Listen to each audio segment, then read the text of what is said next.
All right, this is our community's house. We are all guests in it here to serve our community. My name is Mike Little, Mayor of the District of North Vancouver, and the pleasure falls to me to welcome you all here to our regular meeting of council for January 22nd at 7 o'clock. Council, we have an agenda that's been circulated. Are there any errors or omissions from the agenda as presented? Hearing none, will someone please move adoption of the agenda as presented? Moved by Councillor Murray. Is there seconder? Second by Councillor Back. Call the question on the matter. All in favor? Contrary minded? Motion carries. Council, there has been one set of minutes that's been circulated with the agenda. This is from the December 5th public meeting of the council. Are there any errors or omissions from those minutes as presented? Hearing none, will somebody please move adoption? Thank you very much. Moved by Councillor Murray, second by Councillor Back. I'll call the question. All in favor? Motion is carried. Councillor Hanson, I'm wondering if you'd be willing to start us off on a good note with a land acknowledgement. We respectfully acknowledge the original peoples of these lands and waters, specifically the Tsleil-Waututh, Squamish, and Musqueam, on whose unceded ancestral lands the District of North Vancouver is located. We value the opportunity to learn, share, and serve our community on these unceded lands. Thank you very much, Councillor. Still just fussing with my technology here. Okay, at the front end of every regular meeting of council, we set aside a period of up to a half an hour to hear comments of concern from our community. And so members of the public are permitted to sign up to speak. They have a period of up to 3 minutes at the front end of the meeting. I do have two speakers that are signed up to speak ahead of the meeting. And so this is Douglas Halliday and Douglas Holiday and Stephen Holiday. And then I have an additional non-agenda item after that, Rob Green. And so at this point, is Douglas Holiday available? Welcome. If you want to come down and sit at the desk here, we'll get that set up for you. Either one, yeah.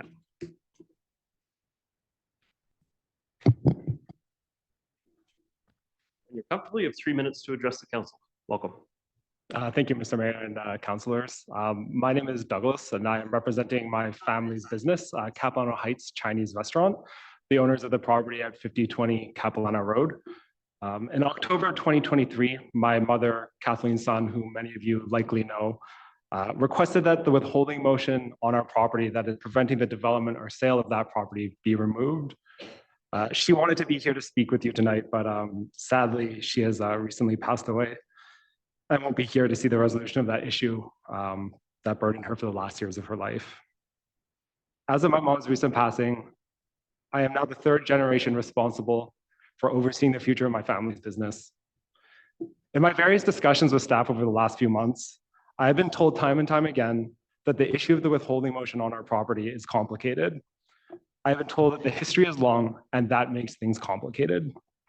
And I agree, the history is long, but I don't agree that it's complicated. Capilano Heights Restaurant was started by my grandfather, C.C. Sun, an immigrant from China who started a small restaurant in Chinatown. He expanded his business to 5020 Capilano Road in 1972, almost half a century ago. It's rare to meet somebody on the North Shore who hasn't eaten at a restaurant. We've taken part in some people's most meaningful memories, from birthday parties to weddings to celebrations of life. My family has been a cornerstone of this community for longer than some people in this room have been alive, myself included. And we're now faced with the prospect of dying quietly and sadly at the direction of council. In 2014, a decade ago, we attempted to partner with a local development company to redevelop our property to replace the aging infrastructure of our restaurant and to bring much needed housing to the district.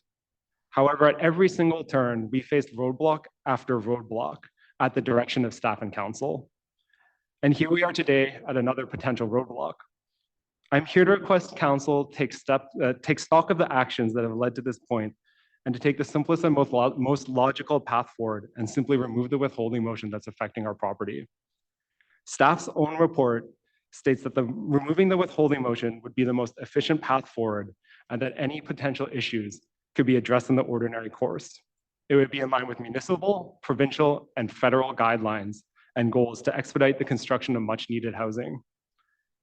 It would be counterproductive to go through a time-consuming and expensive rezoning process that is being guided by a handful of comments made over 10 years ago. All this to rezone a piece of property that currently has zoning that is consistent with the current OCP. We are asking that council take into account our reality in this situation. We're a small family business, not deep-pocketed developers. The reality is that council's previous decisions have led to the probable end of a more than 50-year-old community fixture. Today, council has the opportunity to save what is left of my family's business, and we once again request that council vote for option 1 and remove the decade-old withholding motion from our property. Thank you. Okay. Thank you very much. Please pass along our condolences to your family at the loss of your mom. Thank you very much, Mr. Little, Mayor Little. I believe you have another presenter from your family. Is that correct? Yeah.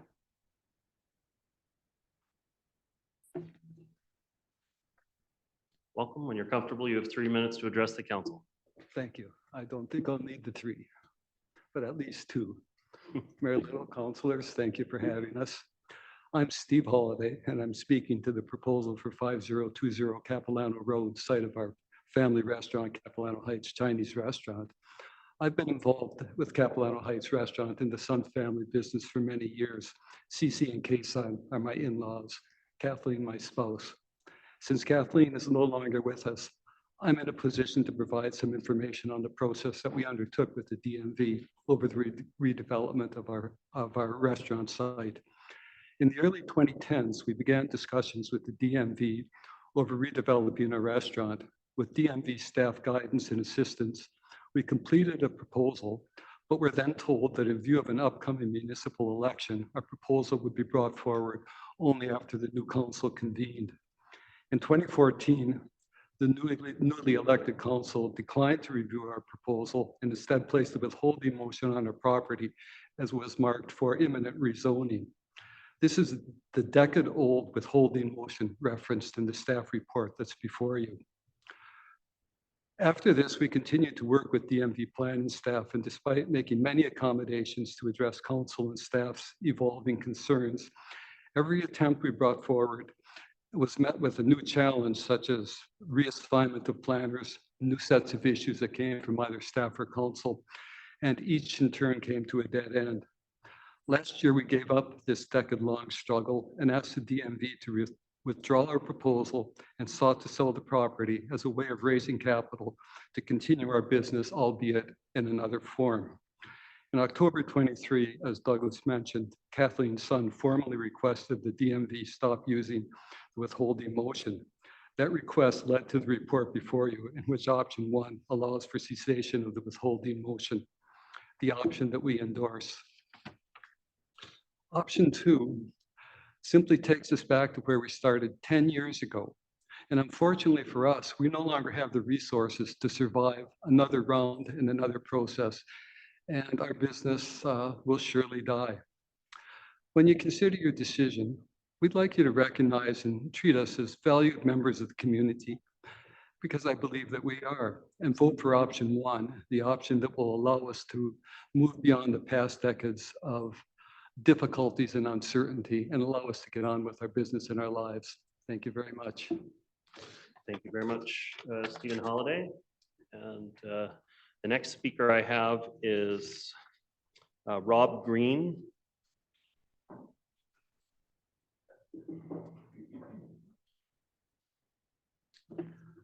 Welcome. When you're comfortable, you have 3 minutes to address the council.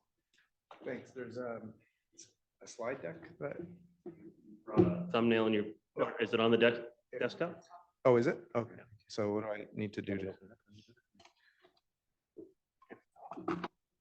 Here, why don't we switch places? Yeah, sure. When you said it's on the desktop, is that okay? And yeah, you'll see it in this thing. Nope. There's something called economic analysis in business. That's not it. Oh, here it is. 200-page report. You don't want that. We'll need 4 minutes for that. Okay, so we've got it right here. Okay, so can we get this on the screen? There we We're go. just Awesome. switching that over right now. Perfect. Oh, you go. My name is Rob Green, and this is Ralph Ferenz. We are residents of the 41 and 4200 block of Capilano Road. We also have a few other of the residents and neighbors behind us. What we've done is last week during the snowstorm, we had a serious incident that nearly took out one of our neighbors, and a car ended up in the hedge. This is not the first time, but it is one of many incidents that we've seen in this location at the bottom of the S curve on Capilano Road, just before Eldon. So I just want to have a few comments I'm going to read here. Since the repaving of Capilano Road and the sidewalks, there have been numerous incidents which principally impact the 41 and 4200 blocks on the west side of Capilano Road. Most of these incidents have been attended by first responders, and recently, over the past 2 years, our neighbors have been reporting the more serious incidents to the DNB via the general email address. Prior to the repaving and sidewalk improvements, the frequency of incidents was about 10 times a year that we would have a car ended up on one of our properties. These incidents would occur during times when there was wet and snow-covered pavement. Frequently, they involved a vehicle with bald tires or tires that were not rated for snow. On January 17th of 2017, a 15-year-old exchange student from Brazil was killed crossing Caribou Road near Highway 1 in Burnaby. This crosswalk was the site of many near misses over the preceding months and years. There are striking similarities to the location on Capilano Road. Caribou Road is a hillside, and near the bottom it curves around a bend with little visibility around the corner until you are upon it. Cars tend to pick up speed without trying, making it difficult to stop in a hurry. Following this incident, the city of Burnaby installed a pedestrian-controlled traffic light for the crosswalk. Now, we're not asking for the traffic light, but we would like to see a flashing light, possibly with speed reading sign, when traveling southbound at the top of the S curve at the transition from the 4300 block to the 4200 block to slow people down so as to minimize the possibility of losing control. We are open to other solutions, but we urge council to consider taking some action to slow down and prevent serious injury or loss of life. Next slide, please. So here are some slides of potential solutions that we've seen around the neighborhood.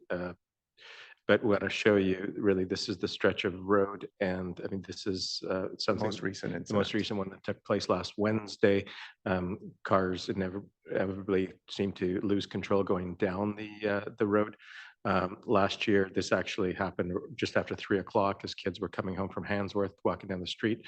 The car actually ended up losing control and going over these concrete dividers. Earlier or I think it was later that year actually, or the previous year, 2022, yeah. 2022, you could see car coming again, going southbound, spins around in the rain and ends up making it between this wall and the concrete dividers. We have seen cars hit this wall maybe, I'd say, half a dozen times.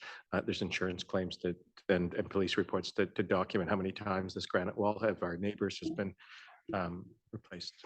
So that last slide, if you hold on a second there, this is the proposed location that we were thinking the signage would work. Right now, there's a yellow sign sticking up that's visible, which is, you can see the 30-kilometer speed limit, but barely. And people just whip around that corner and then they lose control and then they end up on our properties. So we just wanted to encourage council to make some improvements on the safety of this location. Thank you very much. Thank you. Oh, sure. About what? We're in public input, but I'm happy to answer any questions. Well, clarifying question. You said in your presentation that prior to the paving of sidewalks, there was accidents about 10 times a year. Correct. What is it now?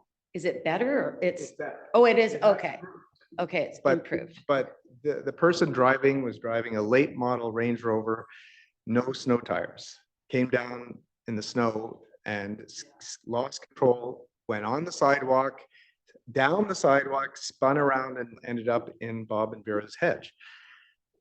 I mean, these three incidents that we showed you pictures of, they all occurred since the repaving.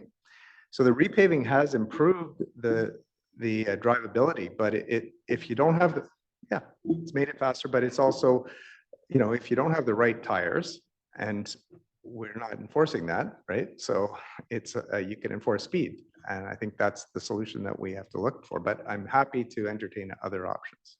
Thank you very much. Thank you. Just ask speakers just to leave a copy of your presentation just in the black tray there so that we all get a copy, and hopefully staff will be able to follow up. Thank you. We actually just have an electronic copy. We didn't bring Yeah, a it's paper been copy. emailed and it's on the, yeah. We'll make sure that's circulated around the council. Thank you very much. Thank you. Okay, would anybody else like to share their comments for the meeting?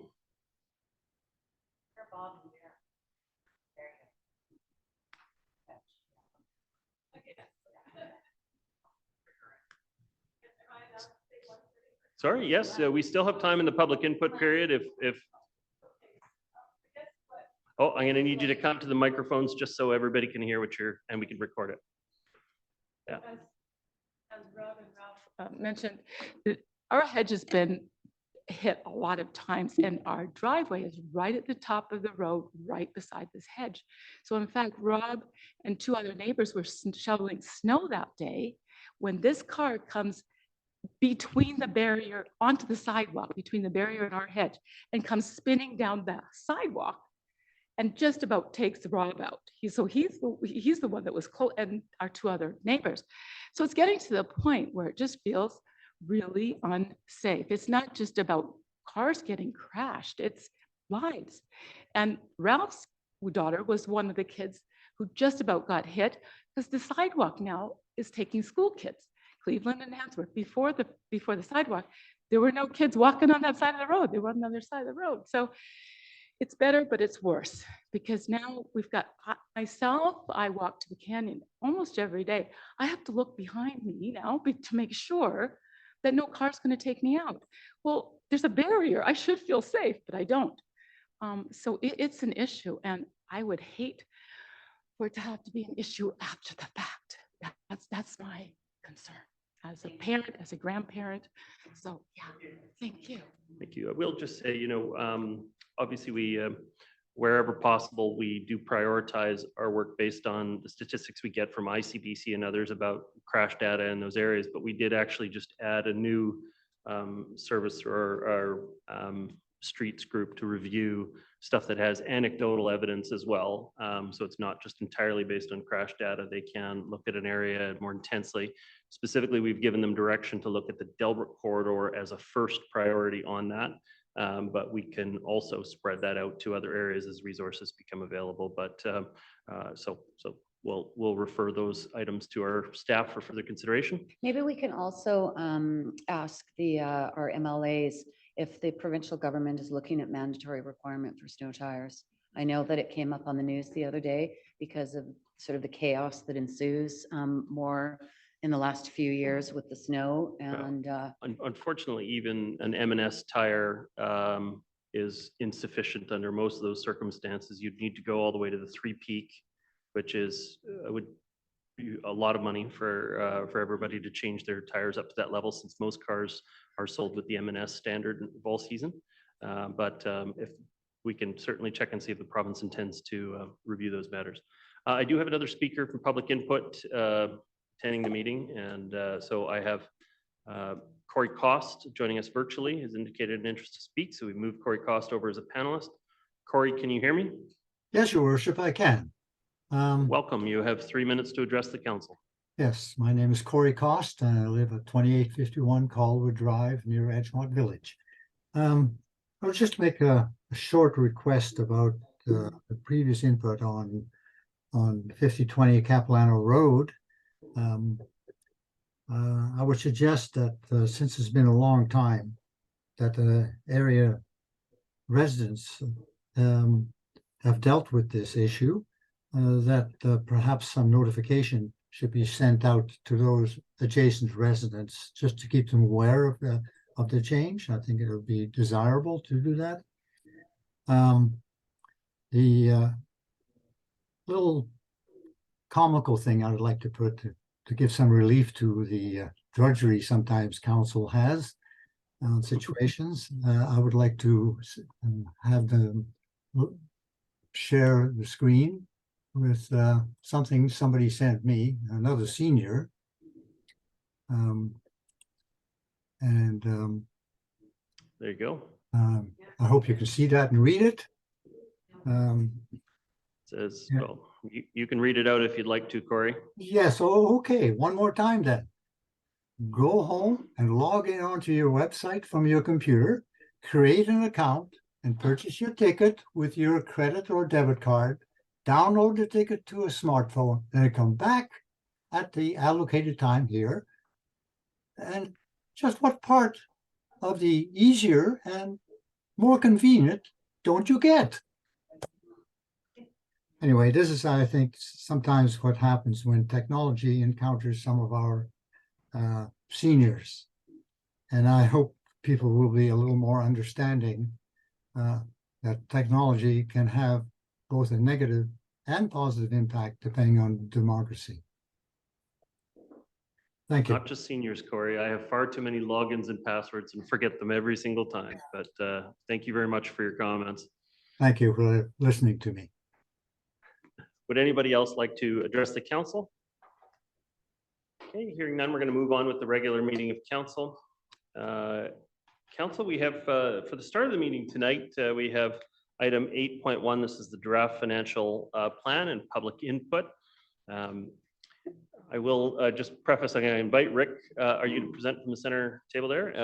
I'll just preface the comments by saying that, again, this is the public input period for this, which is not to say that council can't also give their input at this time. I want to really recommend that the questions you have, send them into the staff, make sure that they have answers ready for when this item comes back on the 29th, which is when we'll have our debate, 29th, correct? Yeah, 29th, which is when we'll have our debate and make our arguments for or against the financial plan at that time.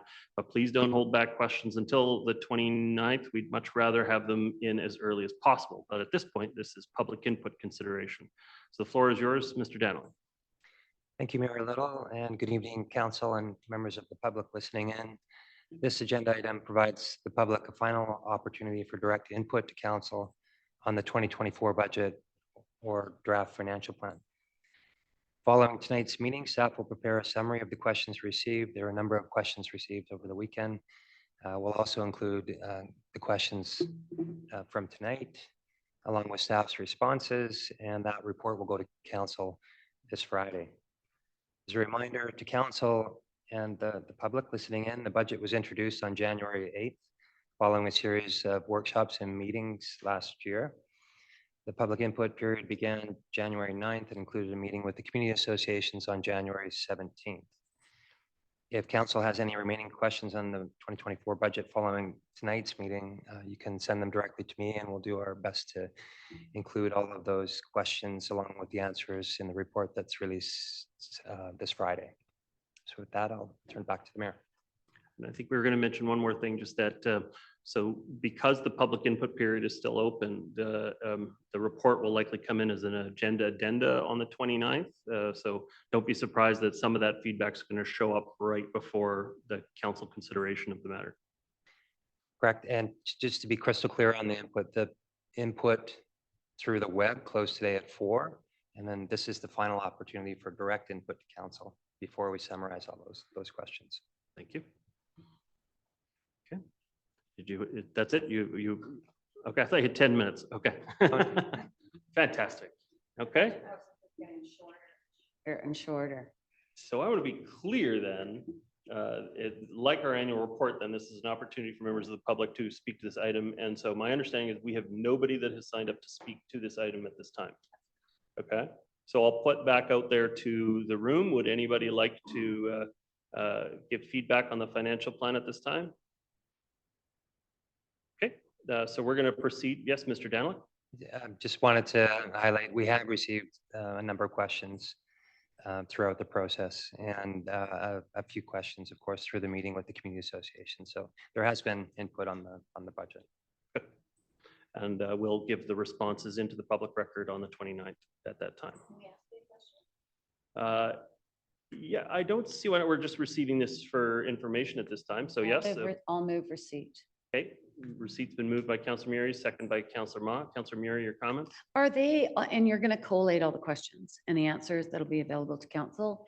And I'm just wondering, are we bringing forward cumulative totals of all tax agencies and what the total is going to look like? Like we're looking at 6.5%, 7% increase, but are we able to guesstimate by talking to our colleagues at Metro School District, provincial taxes on schools, what those guesstimates on their portion of the tax bill is going to be and what that cumulative total is going to look like? At this point, we don't have all that information, but we know from past experience that our share of the municipal tax bill is about 56%. And we could certainly provide in the public input summary a little bit more information expanding on what the other jurisdictions look like. I think that's really important, Mayor Little, because this is a very big increase. We have never faced an increase at this level before. And I really think we need to understand, if we can, even do sort of a guesstimate or a bit of modeling based on last year's tax increases, what we're facing, and some of the outline numbers that we're going to have to look at in regards to projects that are yet complete in other jurisdictions, for instance. I think that we are taking one piece of a pie and we're making a decision on it when we really don't know all the information from the other agencies. And I think that's going to be a significant hit on the taxpayer. And I think we need to understand that going forward. Commercial businesses, retail businesses, industrial, all are being very challenged right now with taxation. And we've just recently watched as well the federal government calling in the loans for small business across the country during COVID, and how that is going to, how that has already impacted small business. I mean, many of them have closed because of it. They're unable to pay back the loans. So all of these things are just, it's one thing piling on another. And I just wonder when that ceiling's going to break. I know it's cracked. But I think it's going to break and there's going to be a bit of a shower coming in. And I'm really concerned.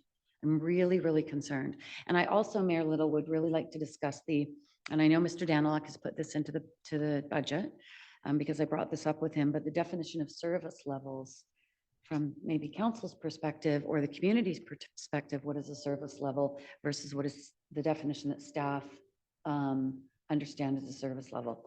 Because I think there's the service level of the OCP, and then there's a service level that many of us would consider more of an operating structure of a service level. And I think that is something we really need to have a good discussion about and understand. I think we're living beyond our means right now. I really do. Mr. Daniluk, any response? Through your worship to Councillor Murray, thanks for the comments on service level and on the other taxing jurisdictions. We'll certainly include additional information on the other taxing jurisdictions. On service levels, in response to the discussion earlier last year or later last year on the budget, we did update the section on prioritization and what it means to maintain service levels or change service levels. So that's in the introduction section in the budget workbook. If the public listening in wants to look at that, or if anybody has any questions on that topic, we're happy to provide additional answers. But there's a full page on that in the workbook this year. Thank you. Seconder was Councillor Ma. Do you have additional comments? Similar to Councillor Murray, I just probably have a general question since this is my second budget on council. I just want to get a better understanding of how this year's proposed increase, whether and how it might have an impact on last year's commitment, because last year's increase was already 4.25%. So I just want to make sure I understand that what's being proposed is on top of the 7% is using a previous budget as the base year, or I just want to understand how this all works and whether, some of the things that were 2 and 3 years out in last year's financial plan or at risk. Mr. General. Through your worship, Councillor Ma, the tax increase last year was actually 5.25%. And the times were very uncertain, various economic predictions about where we would be headed. None of them turned out to be true. And inflation hung on and adjustments were made throughout the year. If you remember last year, we made some provisions to stabilize impacts in that period of high inflation. We're reversing some of those impacts this year. So for protective services, there's fixed costs as well, making their way through the budget. And then the infrastructure costs as well were rising at a pace above and beyond normal CPI. So with those three things in mind, the tax increase was 7%.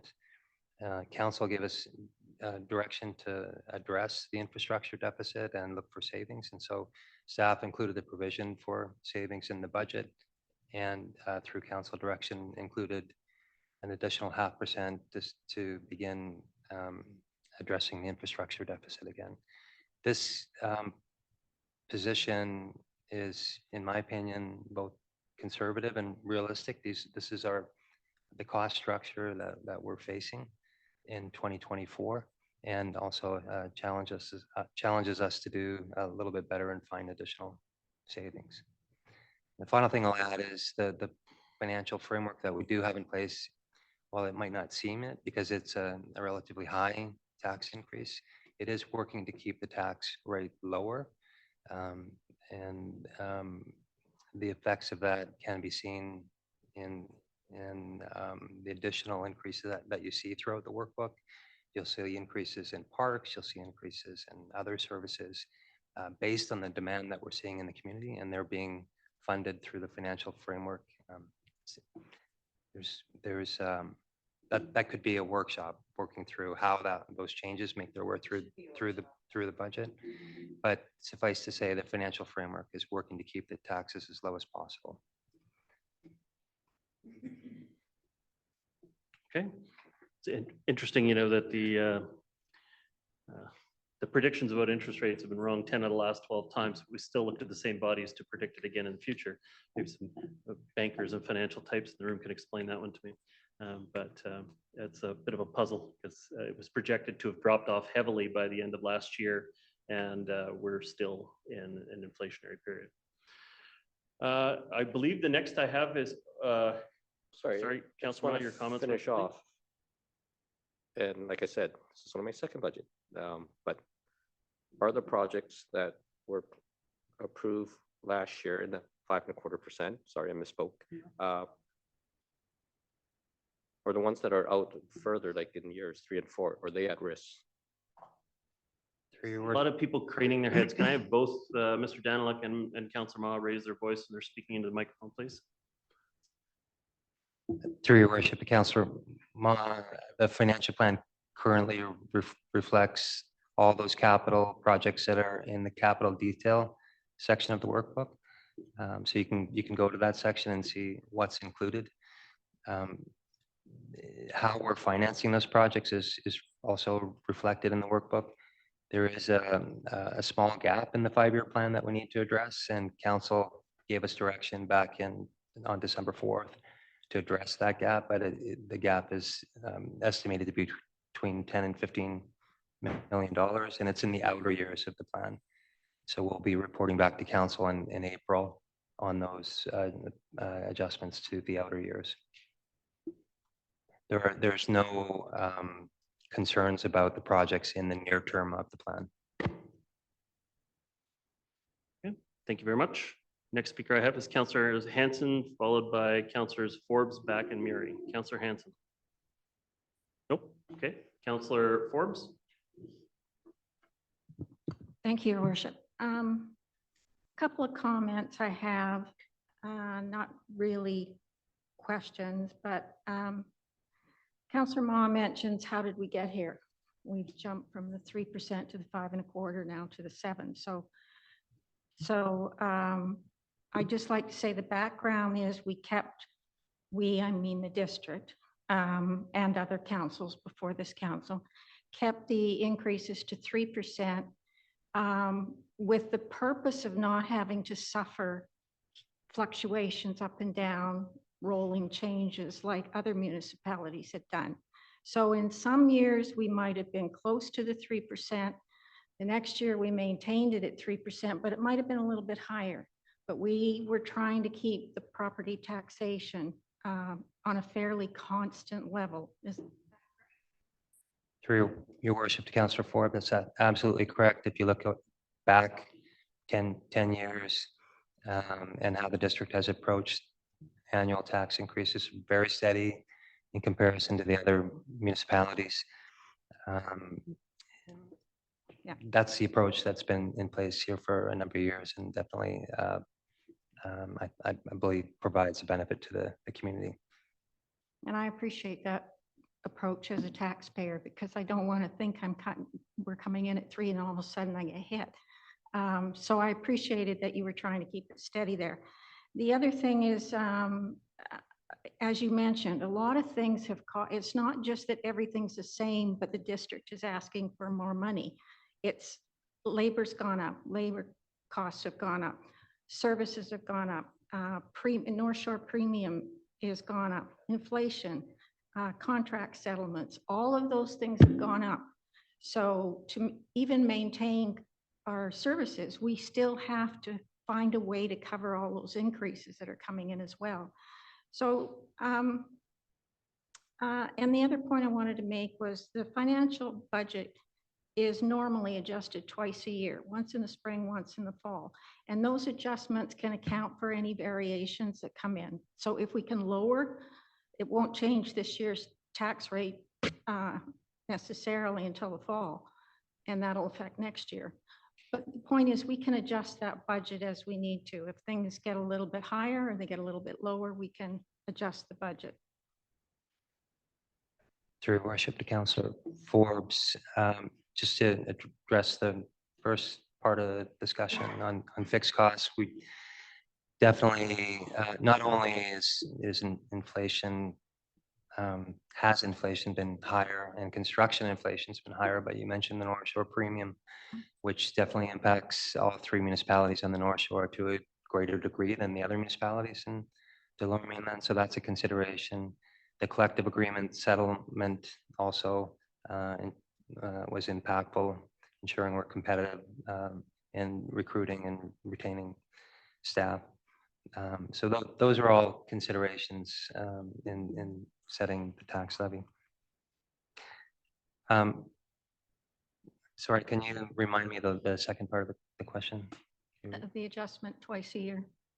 Sorry, for? The adjustments can be made twice a year to the financial plan? Yes. So if you remember, in March of last year, we had record public input on the budget. Council revisited its five-year rolling capital plan. Priorities were adjusted. Those priorities are largely unchanged in this budget, but the costs were amended in the fall financial plan amendment. So to your point, it is a rolling plan. There are opportunities for amendment in the future. We're seeking to amend the plan again this year, so there'll be an opportunity for amendment, not only in the fall, but also in the spring. So it'll be coming back to council twice this year and prior to the 2025 budget coming forward next year. So definitely ongoing opportunities to amend the rolling financial plan. And the one other cost that I didn't mention in there is that because of how interest rates, borrowing rates have gone, and we're trying to maintain services and still get priorities by council started or completed, that we also have, we as a municipality are doing more debt borrowing in order to cover that, rather than have property rate go any higher than we absolutely have to go. So we're being affected by increased debt borrowing as well. Through your worship, Councillor Forbes, that's correct. We're leveraging ongoing funding where we can to finance some of those major investments that are needed to be made. So my point being, we're trying to deal with the variations without the absolute sort of what we have to go to the taxpayer and ask for. 'Cause- Absolutely. Okay, thank you. And the one other thing I'd like to say is that looking at the other municipalities, they have all of the things that we've just mentioned makes a difference between the other municipalities. But the proposed 7% as it stands right now is still within the range of the other municipalities. We're not at the high end. We're not necessarily right at the low end. Is that correct?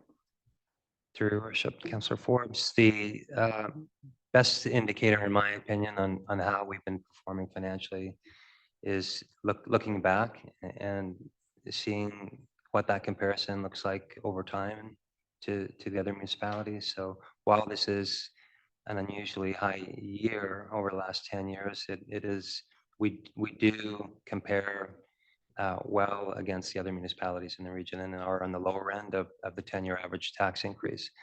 That doesn't mean we shouldn't be looking forward and making sure that we're managing risk and addressing those the big issues that are in front of us, the national issues that are coming to the table, all those changes that have happened lately through new provincial legislation. There's a lot of considerations. I think we're well organized around those issues and are on an ongoing basis trying to manage those risks as much as possible to the benefit of the community. Well, I just want to thank you and your department and your staff for all the work you do, putting together budgets with these one-offs that seem to be coming every 2 or 3 months, and then having to readjust for that. So I appreciate all the work you do. And I know that you're trying your very best for us to live within our means. And so thank you. Thank you. Got Councillors Back and Murray. Councillor Back, your comments? Yes, thank you, Mayor Little. I just want to make a brief comment. I want to start by saying thank you to Rick and Sasha and your team for all the work in putting this financial plan together. My comment is really just around how we present the information. I know different municipalities present budgets differently. And I guess I just want to challenge our staff to look at different ways to potentially explain the budget, how budgets come together, and present it in a way that the average person can easily understand. And I know that's a challenge. These are big documents, but when you go to our website and you go to the financial plan page, you click download, it's a 74-page PDF. I think that's intimidating for the average resident. And I know that we all want to have as much engagement on the budget as possible. And not to say that tonight is a reflection of the engagement, because I know we've had a lot of input through the website and other means. But I think going forward, I would like to see some different types of ways to communicate this, whether it's through video, whether it's through looking at sections maybe on the website where we kind of break down the different parts of the budget so that it's a little bit more manageable in bite-sized pieces. And to Councillor Ma's point, I know there's a lot of interest in what, our commitments that were made last year and making sure, that those important priorities are still in there. And I didn't find that super clear as a councillor reading through it. So just a comment, anything we can do to continue to evolve how we communicate out how budgets come together. But again, want to thank our team for doing a great job. Thank you. Councillor Back, Mr. Daniel, do you have a response? Yep, through your worship to Councillor Back, I really appreciate those comments. I just wanted to highlight that the work through the corporate plan as it becomes more and more aligned with the financial plan, those communication challenges I think will become less and less. But I do understand your point. If you go out there and look at other municipalities, there are other ways to communicate the budget that are make it that much easier to understand and may in fact lead to more and better public input. So we're always looking to improve that. But definitely in the near term, as the corporate plan and financial plan come closer together, I think the engagement will improve as we go through the months. We'll start with updates on the corporate plan through the annual report, and then move into resource allocation through the annual budget. And you'll see a much closer alignment there. Thank you very much. Councillor Murray, additional comments? I think all the comments from council have been really good. And, I echo Councillor Forbes in regards to how we're looking at, the increase versus borrowing. But we need to pay back the borrowing. It doesn't come, you know, at no cost. We've borrowed over the years, but we need to pay that back. I think where we've missed or where we've gotten caught, and certainly, you know, the work that, you know, I think the Spirit Trail got stalled. It was sort of pushed back, given we were in COVID and all sorts of different scenarios that we found ourselves in over the years. You know, that got pushed back. We were working towards completing the last turf field at Argyle, and then, you know, Handsworth, they had been talking about a turf field there. And all of a sudden we found ourselves, you know, with the community coming forward going, well, hold on, what about this? And what about that? And, you know, why aren't we moving ahead on some of these commitments that we had made? And I do have to say, I feel like there's a disconnect behind when some of that work stops and council may not be acutely aware of it. I think staff is acutely aware of when a project stops because they are having to, you know, rejig things. You know, Councillor Forbes talks about, you know, there's, we can make amendments twice a year to the budget. And, you know, sometimes those are just generalities, not big, huge ticket items or things that are, you know, we don't see them coming, and there's an opportunity for us to manage that. But I think there has to be a better synergy between council and staff into how we are moving forward in our communities. And we do talk about the priorities of staff and council, but I think we need a lot more work on that and how we check in to those priorities throughout the year. So we don't find ourselves pushed into this corner where all of a sudden we've got all these very large ticket items and we're wanting to support the community, we're wanting to complete these projects, but then we find ourselves trying to balance those service levels. And I think that is challenging. Mr. Danlick? Through your worship to Councillor Murray, I just wanted to confirm, because you've raised this in the past, there is a lot of work going on the existing capital that we have, the existing assets that we have. And I will just acknowledge that the plan doesn't reflect a lot of that work, and you've brought that up. And so staff have taken those comments and certainly looking into how we report out on that work and reflect that in the financial plan, so that there's a little more transparency on that work. And that's important. And I know we've tried to condense the process of the budget for the community. But I agree with Councillor Back that the communication of how that budget is presented is we need to work on that our communication. But I really do think that you, Mr. Daniluk, know the budget like the back of your hand. And I may know maybe a part of a fingernail. Because you are looking at that budget every single day and working through it and talking to all of the departments and discussing it and all the outside agencies.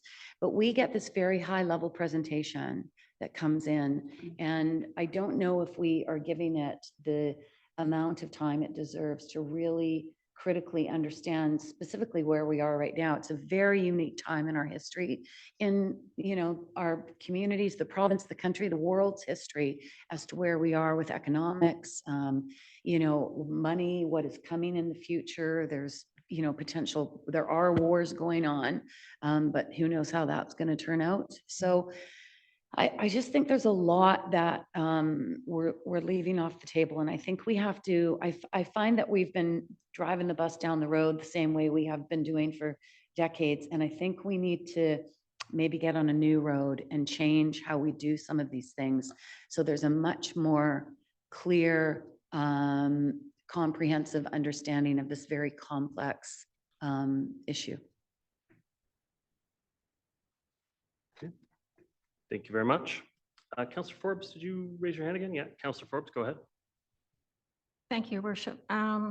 Just two things. I think the idea of being, Councillor Murray mentioned staff and council being on the same page with our definitions and expectations.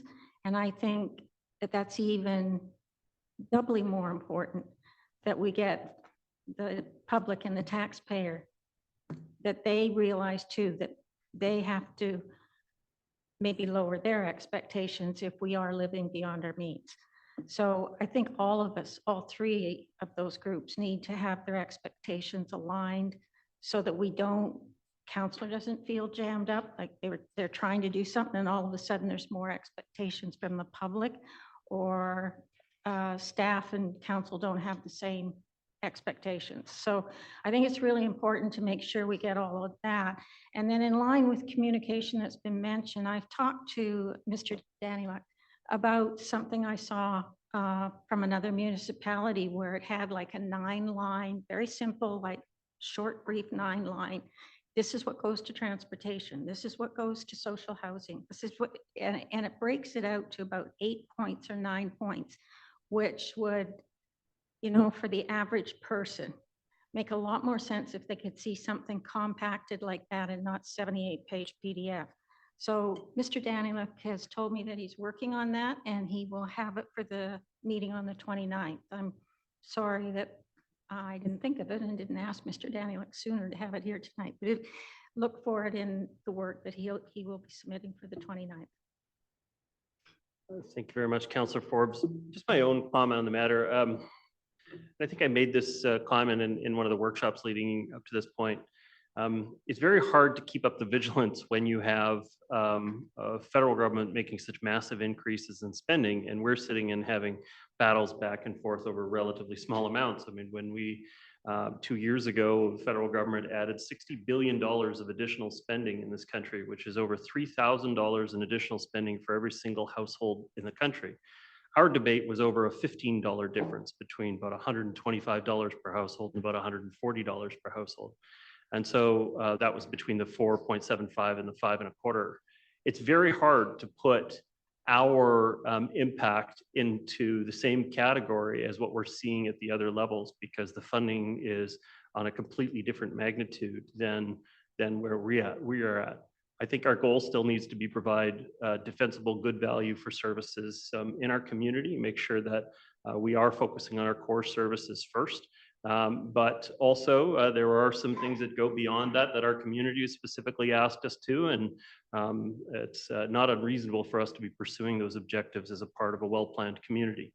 And so it's very hard to sit and have these fights over and over again about impact when you see such a massive impact in the spending going on provincially and federally, and we're not even in close to the same magnitude.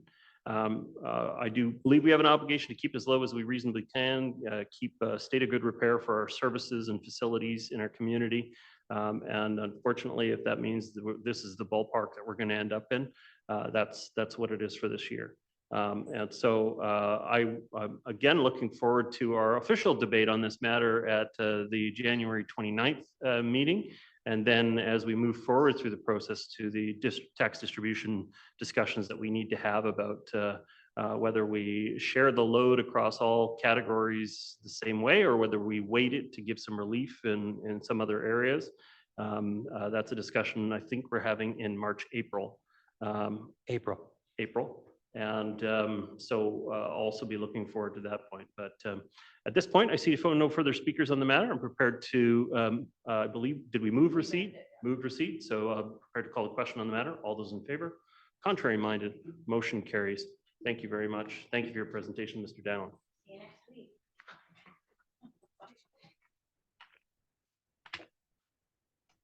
Next item up for discussion is item 8.2. This is bylaws 8640 and 8641 fireworks regulation bylaw, amendment bylaw 8640 to prohibit the use and sale of consumer fireworks.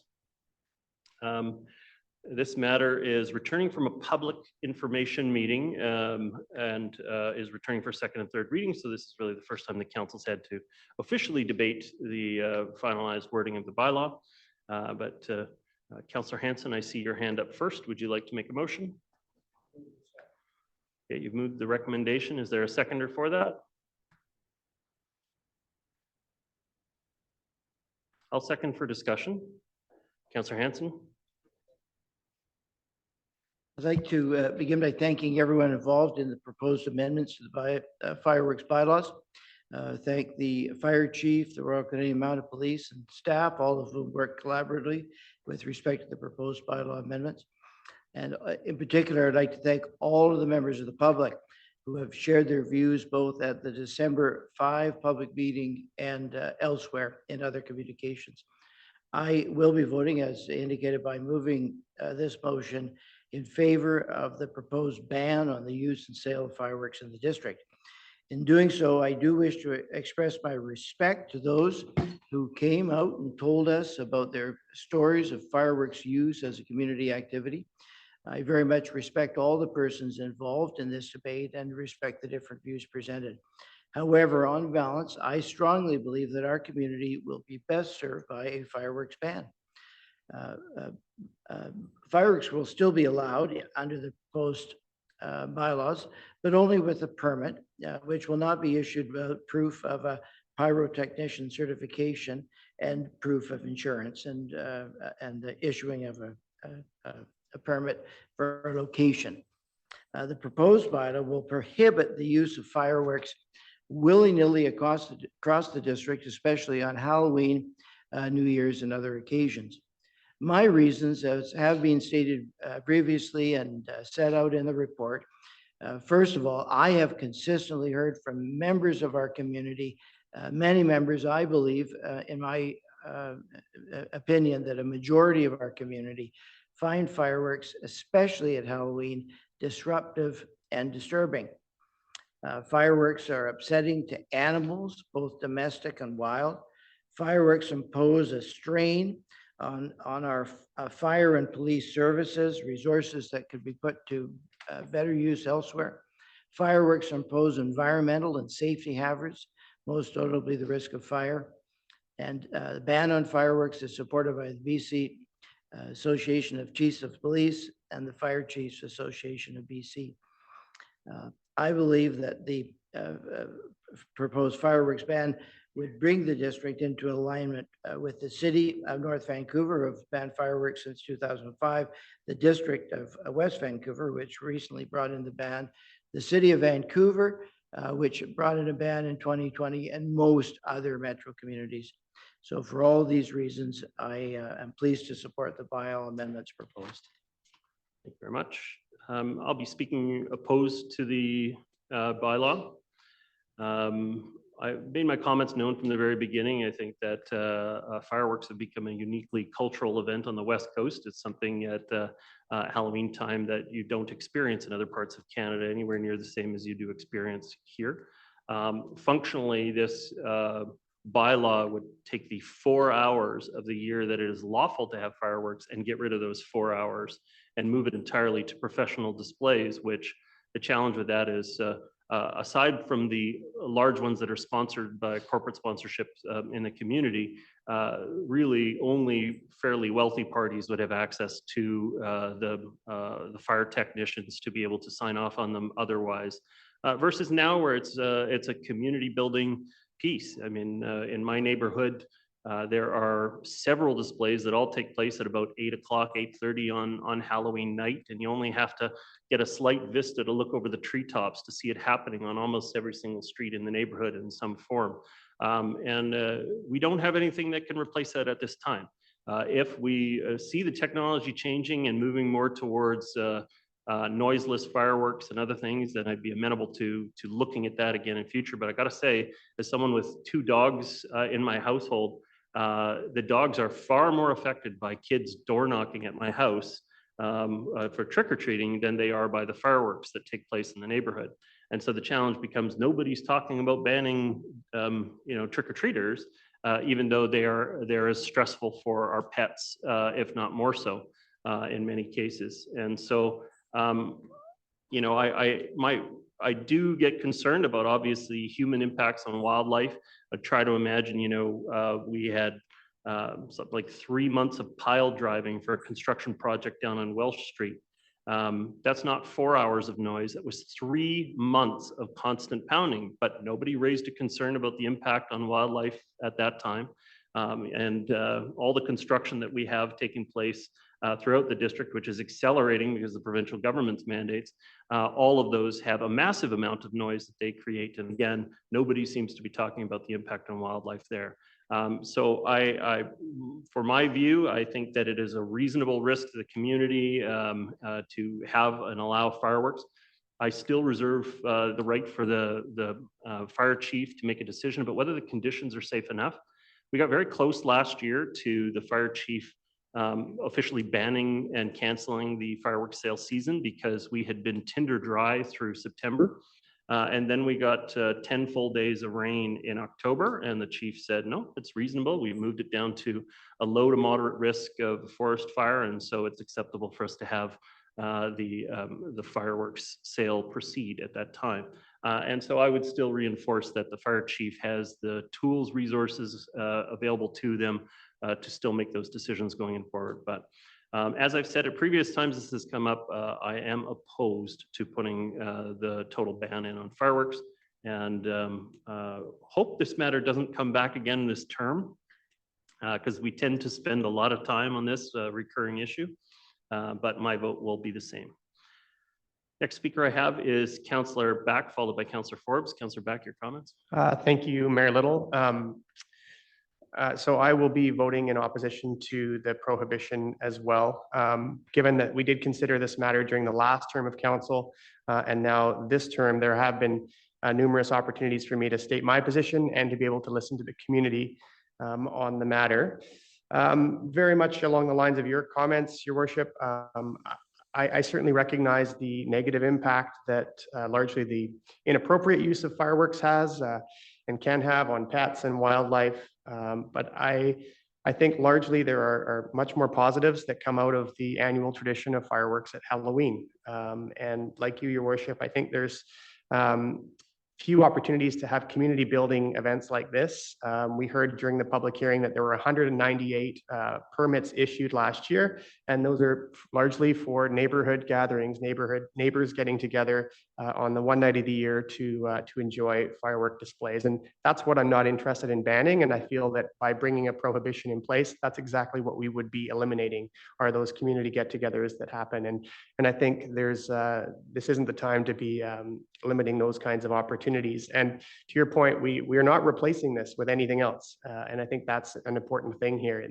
We used to have community fireworks displays, as we've talked about, and I certainly remember them growing up in Lynn Valley and at Inter-River Park, but we're not talking about bringing those back. And so would be eliminating those community get-togethers. And I think there is a feeling for those who want to see a ban, that bringing a ban in place would all of a sudden get rid of the sort of nuisance noise and firework activity that we don't want to see. And I just think that's not the case. When we've seen bans brought into other municipalities, people still find a way to purchase them, whether it's online or other ways, and they're still lighting them off. But as I say, what it would eliminate are those neighborhood get-togethers that are so enjoyed by our community. I too hope that we're not considering this matter again anytime too soon, because we have a lot of other priorities that we do need to be focused on. But I appreciate that the community came out and spoke, and appreciate both sides of the issue, but I will not be supporting it. Thank you.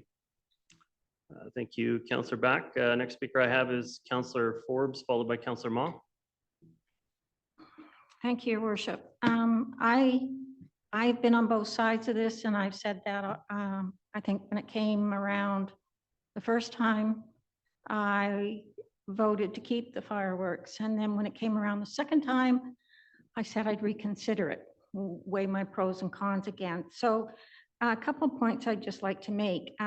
If you have the police association and the fire association recommending this, they're the experts. They're also the people that we send out to deal with this on the front line.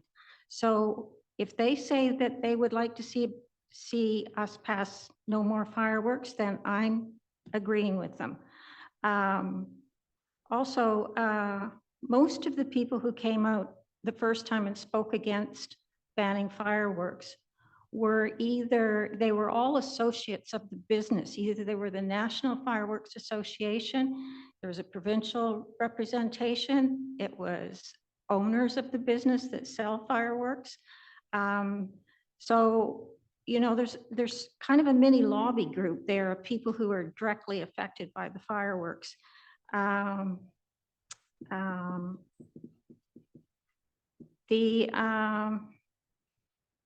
I do kind of take offense to comparing the trick-or-treaters to fireworks, because it's not the same thing. Granted. But I, That might get in the paper. but I will say that, I mean, I've had dogs all along. I do have a cat. My animals aren't affected, but yeah, they go nuts when the doorbell or somebody knocks at the front door. So, but I think, you know, in the long run, the fire department also said that they seized a very large amount of fireworks and it was from minors. Now, I understand that passing this ban is not going to prevent fireworks from coming into the district. But right now, the district supplies the city and the district of West Van because they've banned it. So I think that most times we try to work, the North Shore tries to work together, all three municipalities. And I know that change is really hard. But we have to get more creative then about community get-togethers, not just rely on something that has been a custom in the past. That doesn't mean it shouldn't change in the future. So I'm going to vote that I'm going to vote again. I mean, I'm going to vote for banning the fireworks. Okay, thank you. Councillor Mon. Thank you. You know, I've spoken to, you know, people in the community and, you know, read all the feedback, and, you know, there's good arguments on both sides. And that's why I think it's a, you know, not an easy decision. But when I look at this, yes, there's other events that use fireworks, but this is mostly concerning Halloween. And it's one night. It might be, you know, a couple of weeks leading up to it where we have fireworks. It seems like a really major step to ban something that is kind of a fun thing for some people on one hand and an inconvenience for some people on the other hand. This only happens for a few days at the most. You know, I make note that, you know, Mayor Little made a comment about the fire chief still having authority to ban fireworks. There's fines in place if businesses don't follow the rules. I think the last report from the chief mentioned that. I look at some of the, you know, we might be, if we don't pass this ban, you know, we'll probably be one of the few municipalities in the Lower Mainland that still has it. But I look at where there has been a ban and it hasn't really stop the behavior that we want, is the unauthorized use that we want to try to stem. And I don't know if a ban would achieve that. I've also talked to a lot of people in the community that having fireworks in their front yard or the local park is a community event that people come out to. And I think we need to encourage that. It is a special part of our West Coast culture, fireworks, and it is an opportunity for people to get together. I accept that traditions do change. When I look at everything, I just don't feel that the reasons to support a ban are justified at this time. So I will not be supporting the ban. Thank you. Thank you, Councillor. Councillor Murray. Thank you, Mayor Little. You know, I've been through, I don't know, half a dozen of these ban or not to ban. And I don't think the word ban is even appropriate and an appropriate word to use because it doesn't ban anything. You can buy fireworks online and they can be delivered to your house. There are other areas of our community that we don't have jurisdiction over, First Nations reserves. Squamish has made a decision not to sell them. Tsleil-Waututh has not yet made a decision. I don't think we have that updated information as to whether or not they were going to close their facility. But even if they did, they are still allowed online and you can still purchase them. And we have that information confirmed. The only way you are going to ban fireworks in this country is if the federal government, and we ban all sorts of things and they still get in through the port, substances that we do not want on our streets still make it into the port. And we've had that discussion a couple of weeks ago, Mayor Little, where the federal government did not reinstate security within the port in this country. And now we have narcotics coming in. And that is why we have this, part of the reason why we have a situation on the downtown east side. So this idea that if a bylaw is passed in a municipality, all of a sudden fireworks are going to disappear is an absolute, that's not going to happen. And we know that because we've looked at other municipalities and they are not banned. I was at my sister who lives in Delta just before Christmas during Diwali, and the entire community was going off with fireworks, but they have a ban in Delta. So I just feel like we're giving this false sense of security to the community by saying we're going to ban.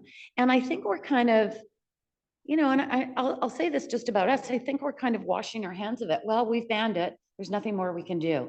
We've done what you asked. We've banned it. And we're sorry if they're still going off. I mean, that's not solving a problem. It really isn't. You know, I concur. There needs to be some more creative ways to deal with this issue. And we did hear the silent fireworks. They are in existence. They do exist. I would like actually staff to, and I wish that we had asked about this when the report was first written, and staff did not bring forward this report. This report has always been brought forward by a councillor. So staff has never initiated this. The fire department have never initiated this discussion, nor have the police department. But I would say that one of the issues that has changed over the years is the size of the events. So in the old days, when my kids were little, it was a wheelbarrow and a pile of sand. And the wild dad in the neighborhood would, you know, we'd all throw in $20 and he'd go and buy a bunch of, and you were one of those wild dads, and he'd go to the fireworks store and pick up some fireworks, and then we'd all spend around after our kids trick-or-treated, and you know, Lori would make hot chocolate and snacks, and Glenn would stick them in the wheelbarrow and light them off, and we'd stand there for 15 minutes and then we'd go inside, and that was it. Now they're like pyrotechnic displays. It's like, you know, it's like a Disneyland fireworks display. So they're much bigger. And I do think we need to, you know, look at how we manage that. Like, how big do they get? You know, what is reasonable in a little neighborhood? You know, I have heard the comments from the community about, you know, the remnants of fireworks lying on people's roofs and on streets and in their yards, and these massive events that go on. I'll take my other 2 minutes, please. These very large events that go, and I get it. The fireworks are becoming more sophisticated in their design, and you know, the ability to be able to purchase them. They're expensive, you know, but people are willing to fork out that kind of dough to have this event in their community. And you know, it does bring the community together. It's loud. I understand as well the impacts to, you know, those families that have dogs and cats that don't like it. We have talked about that around this table over the years. I have 3 animals. They were never affected by it. But that doesn't mean that I don't understand the impact to others that it's been impacted. So I do not think a ban, I think a ban, I've always felt like it was, and I mean this with the greatest respect, it's a little bit dishonest that we're telling the community we're going to ban, and they think that word means it's going to stop. And it really is not. It is not going to stop, because the people that pick up the permits, they're going to follow the letter of the law. I know maybe 1 or 2 might not, but I think the vast majority of them would. But it's those that are buying the products online and getting them in some other way. And, you know, a lot of those are young people. They're getting them, they're taking them to the schools, and we're never going to be able to enforce that. We haven't been able to enforce it yet. So how do we feel that we're going to enforce it moving beyond this? You know, and enforcement will still have to exist. We are still going to get calls. So I'd way rather educate. I'd way rather work on something that's reasonable within the neighborhoods going forward, taking a look at the size of some of these events. I think we need to understand that from a safety perspective.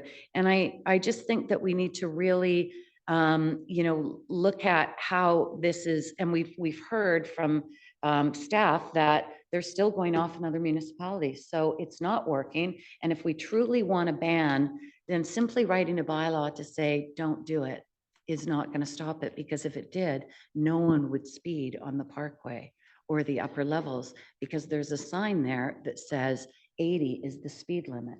And we know that people drive well over 80 on the upper levels. So I just think this needs more work, and I can't support it at this point. Thank you. Councillor Forbes, additional comments? Just a couple of quick ones. With all due respect to my fellow councillors, I'd just like to point out, it's not just Halloween night when this happens. It's 2 weeks before Halloween night. It's at least a week afterwards. So it's not just one night when this kind of disruption in a community happens. And I think the word ban in the context of in our district applies. We can't ban internet, we can't ban buying online and having it delivered to a door. In that context, the word ban doesn't work. But in the context of us not allowing it, the word ban, I feel, does work. And the police and fire may have not written a report and brought it forward, but they've commented. And both their associations have spoken against it. And as far as size of events, I live on Kirkstone, and the Kirkstone firework wars have been going on since my kids were young. It hasn't changed. I don't know how you'd ever try to control the size of that. All the parks, the school grounds, where the people who are usually underage who are doing this, I don't know how you're going to control those large areas. You can't. And I do give the district credit for doing a fairly good job of education. And so I think we've gone about as far as we can go with education. And I think we need to start, even if this, I mean, you can't expect to pass a bylaw and have behavior change overnight. But even if we start taking whatever the baby steps are to get better behavior by some people, mainly minors, who are the ones that are causing most of the problems, then I'm all for it. Thank you. Thank you very much. Councillor Hanson, additional comments? Yeah, thank you very much. I appreciate there's 4 votes lined up against this proposal. So I will take that, and I hope the community takes it in good grace. I just want to respond to Councillor Murray's point that a ban won't bring a complete cessation of the activity. I guess a point I'd put, how fast do you think people would drive down the parkway if there was no speed limit? Laws do have a curtailing effect on behavior. And if you had a ban, then Halloween night in Blue Ridge, you may as well be in a war zone. If you had a ban, then as the RCMP have stated, as the fire department have stated, they'd have the resources to identify these most disruptive circumstances and intervene. And most people, many people want to comply with the law.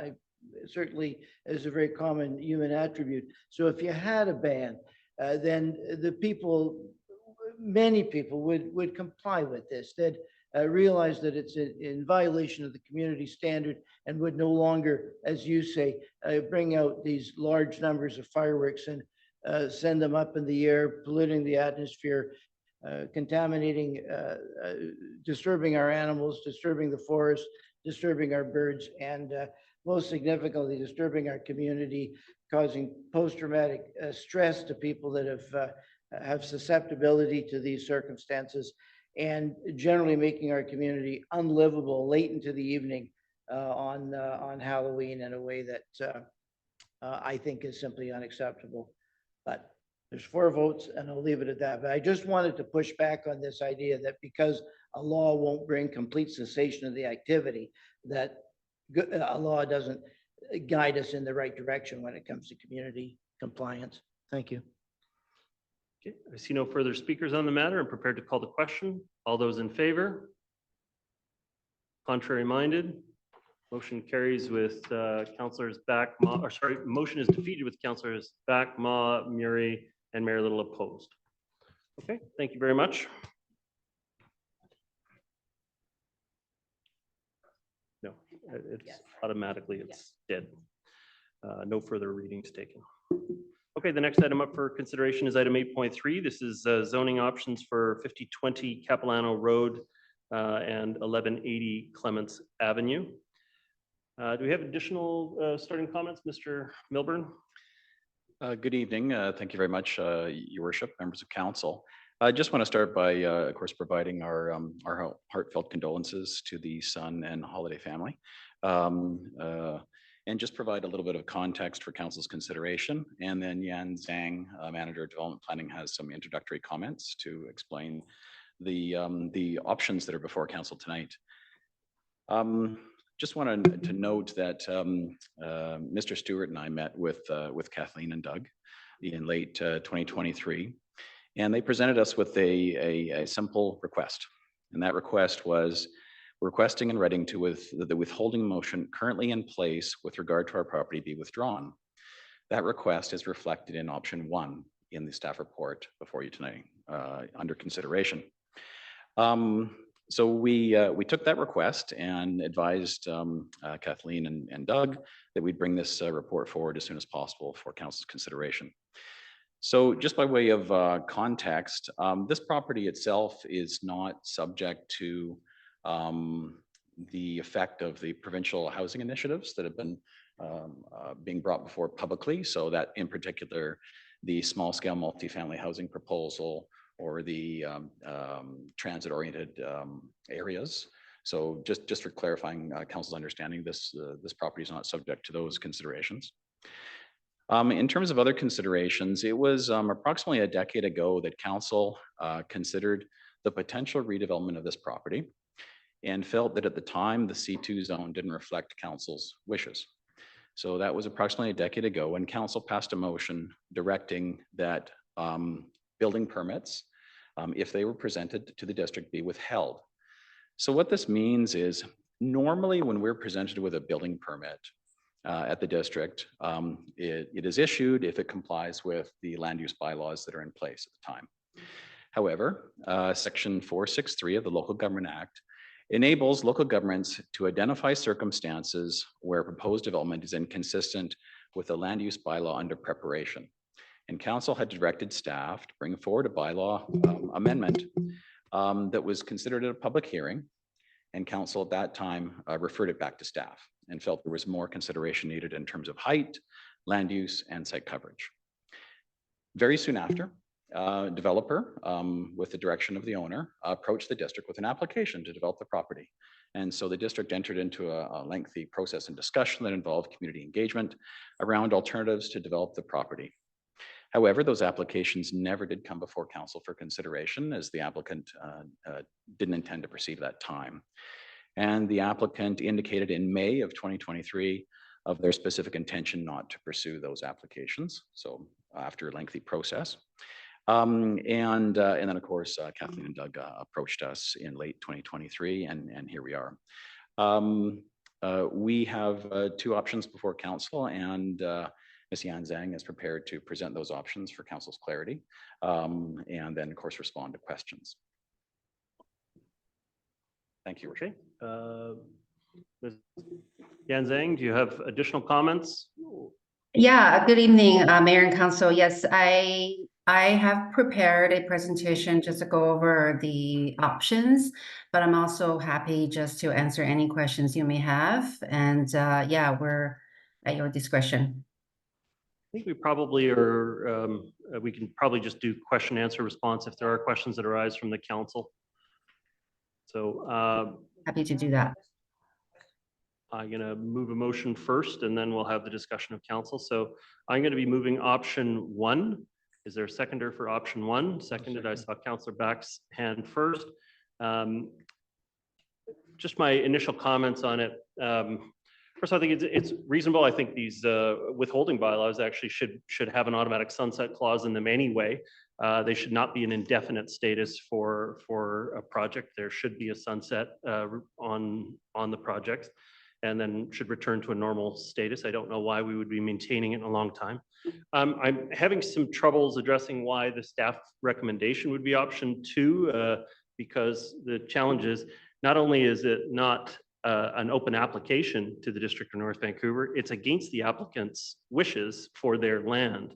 And so that seems to put us in a very unusual spot, one that we only rarely enter into, which is to start a rezoning process against the wishes of the landowner. We normally would wait for them to indicate their interest in a matter before we proceed. So, so I do note that it does say staff recommendation on option 2, but I'm going to be moving forward with option 1. I think that the challenges that they had with C2, and keeping in mind, only one member of this council was on that council 10 years ago, as Councillor Murray. And so, and I believe Councillor Murray voted against it at the time.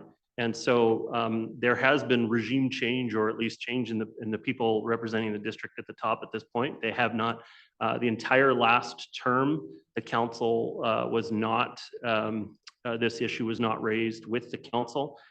Three Shores Development was the one doing the work on it at the time, and I did meet with the developer through the process, but for reasons not entirely explained to me, they decided not to bring the matter to the council at that time, and that's their choice. And so, so not only has this council not considered this matter, the previous council had not considered the matter, and the council before that only considered it at the very beginning of their term. And so I think that this needs a restart. I think we need to take the withholding bylaw out and go back. And if the landowners want to flip the property without the encumbrance of the withholding bylaw, I think they should have an opportunity to do that. If they change their mind and decide they want to try again with something different, which I think they've already expressed that they don't have that interest, then they should be afforded that opportunity to, if they so choose or change their mind to that.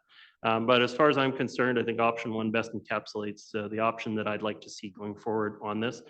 Just as a general commentary, I think while I wasn't on the council at the time, I do remember some of the issues that the council raised at the time, issues of the setbacks under C2, issues of mixed use on the main floor, whether it was going to be an entirely commercial use or whether it was going to be blended with other uses on the main floor. And I think that it's reasonable for the council to consider that in the context of the kinds of developments we've had going on in the community now, and maybe there would be some different views on those matters. But again, it's the first step is to withdraw the withholding motion, let the owners decide what they want to do with the property, and I think that's enough for us to proceed at this point. And so at this point, I see Councillor Back as the seconder on the motion. I don't know if you have additional comments, Councillor Back. Yes, thank you, Mayor Little. Firstly, I want to express my sincere condolences as well to the Son and Holiday family. I am very much in agreement with your comments, Mayor Little. This property has been in this family for many years, and their earlier attempts to redevelop the property were thwarted by the district, I think, and met with some neighborhood opposition at the public hearing that we have in the report, the minutes of which we have in the report. And my understanding is now they would like to sell the property, and this withholding motion really only serves to encumber or frustrate any attempt to complete a sale. So I support the recommendation to remove the withholding motion, allow the owner to sell the property as they wish to do. And at such time as any future owner of the property wishes to come forward with a development proposal, that's when the district will have an opportunity to work with that owner to consider appropriate zoning options. But meanwhile, I think the district should support the current owner in their attempt to sell the property, given that their earlier efforts to develop the property were unsuccessful. So the best way to do this would be to approve the first recommendation in the staff report to remove the withholding motion. Thank you. Thank you, Councillor Back. Councillors Murray, Forbes, Ma, and Hanson. Councillor Murray, your comments. Thank you, Mayor Little. I have actually an email from that process that we went through back then. And the reason, and it was actually hotly challenged in the community. It was not a little issue. It was a very big issue in the community. And the Edgemont and Upper Capilano Community Association actually came forward and were very, they passed a motion, I believe, within their community association against the application as well, because the developer had come forward with a zoning variance, not a rezoning application. It was a variance. And the variance suggested that they allow the townhouses or the residential units to be moved down to the commercial floor. Right now, under this C2 zone, the property is allowed to have commercial on the main and then units above on the second and third floors. And the developer wanted doors that access off the main street. And they requested the process of going through a variance. And that's what was brought to council. And variances do not alter use or density. And that's what was being suggested with this move by the developer. And that's what riled not just the local neighborhood, but also, you know, those community members that were very involved in the process of the municipality. And you need to understand as well, Edgemont was going through, you know, their review plans at that time. They were sort of coming out of that and they were following sort of the process. And then this one, for some reason, the applicant decided to, the developer decided to take this unusual turn.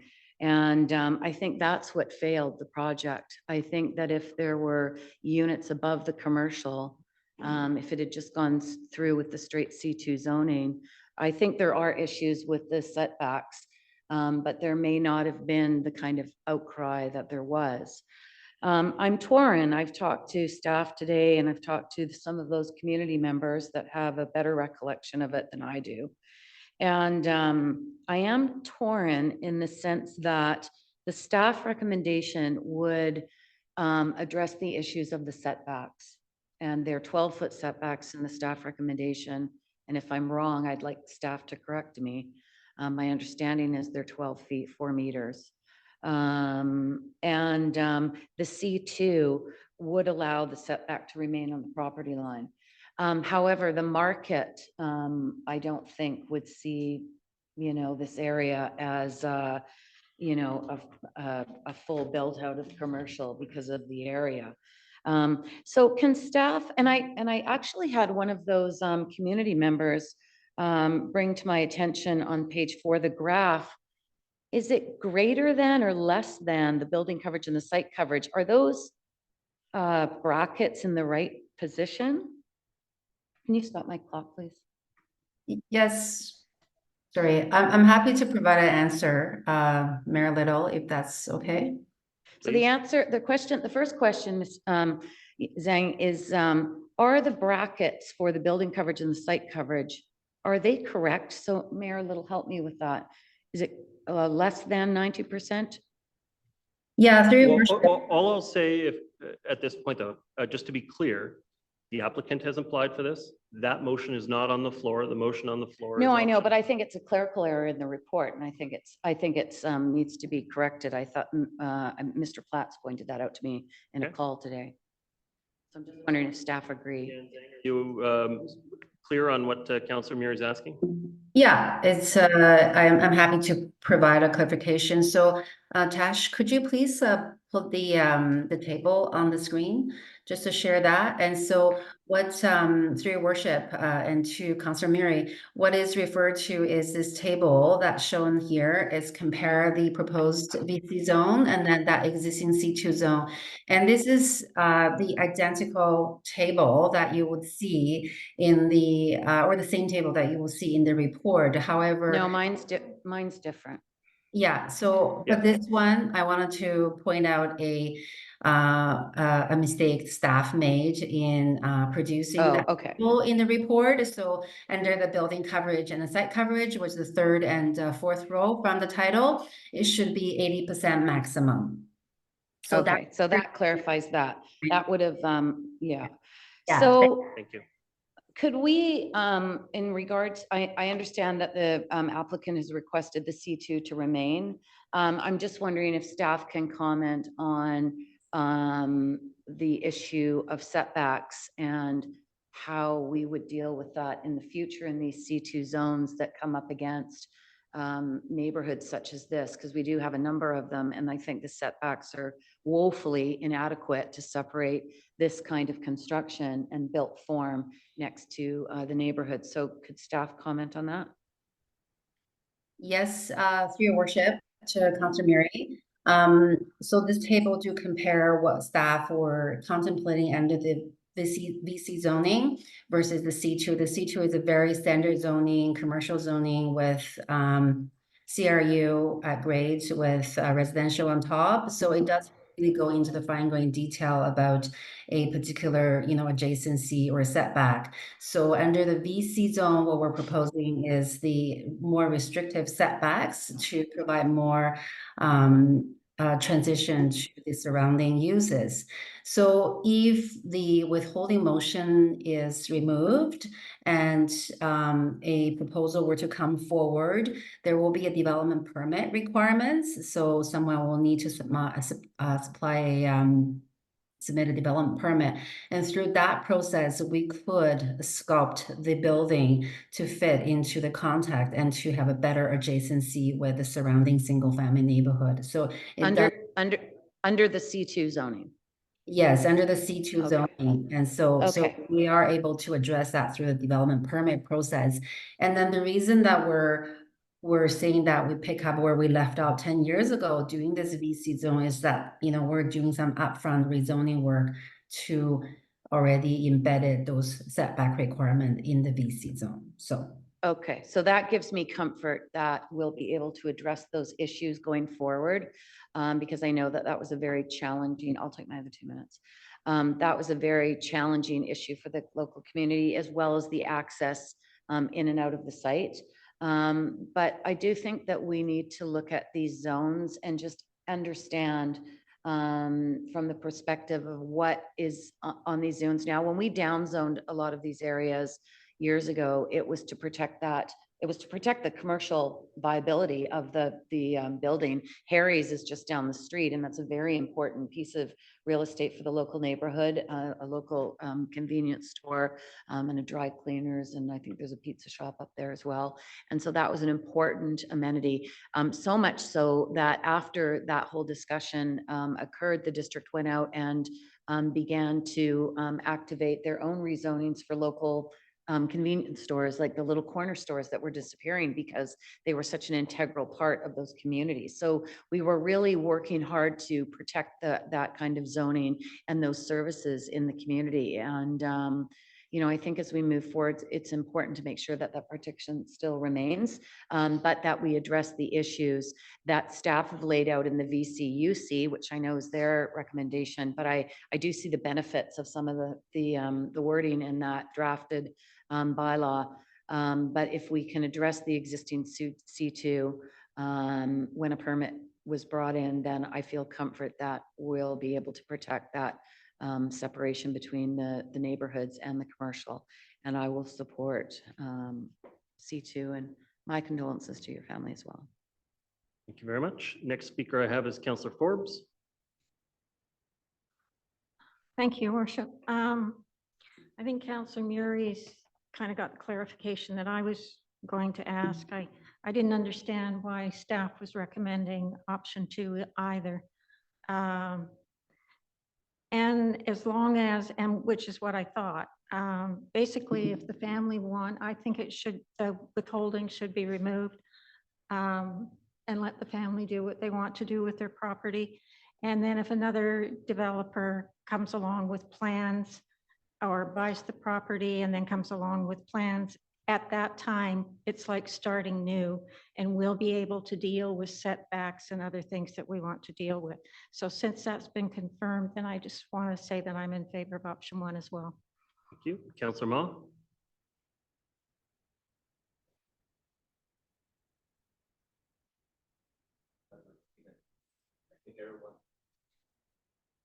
Douglas Stephen, I think everyone has a story about having a meal at the Capilano Heights. It kind of reminds me of like the Tomahawk. It's a landmark.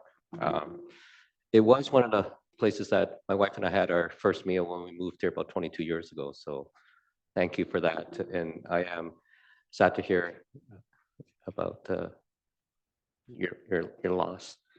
I did speak to the previous developer, and I heard from someone from Edgemont and Upper Capilano Community Association, and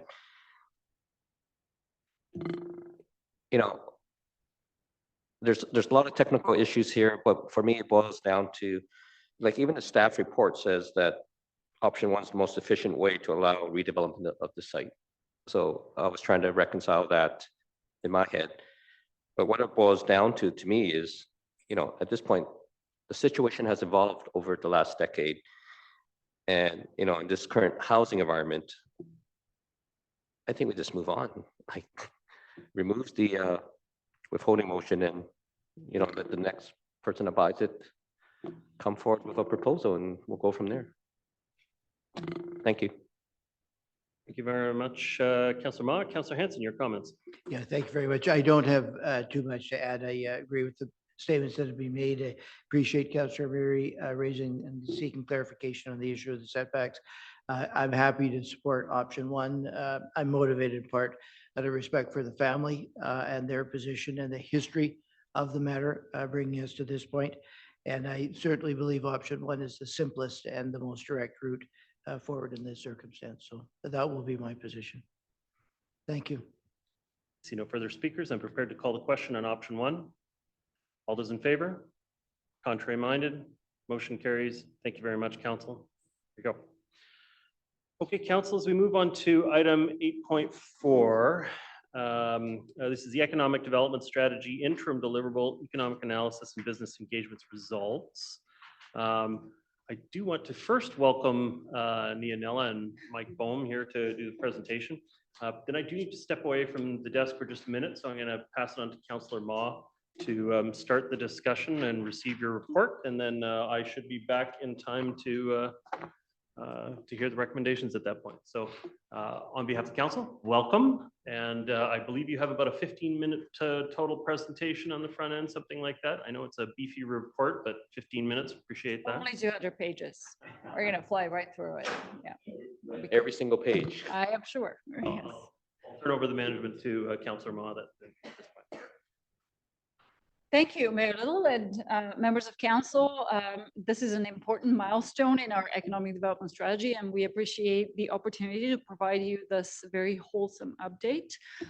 Before I dive into the presentation, I have been joined by some very, very patient people. Tonight, I am joined by Mike Bowen, who is the chair of the Business Task Force, who that has been struck to steer this project from beginning to end, hopefully to adoption. And I will let Mike introduce himself in a moment. He would like to address council briefly. We're also joined by two members of the Business Task Force, Patrick from the Chamber and Sohail, who is also a business owner in the district. They are members of our 13-member business task force with cross-representation from industry in the district. These folks are volunteering their time. They care very deeply about economic development and business in the district, and so they have joined us along. They have joined us along on this journey. And without further ado, Mike, please go ahead and introduce yourself and address council. Thank you, Leela. Mayor Little, Councillor Ma, council members, good evening. My name is Mike Bohm, and I am honored to be part of the Economic Development Strategy Task Force. By way of background, I'm a business person and a 35-year plus resident of the district.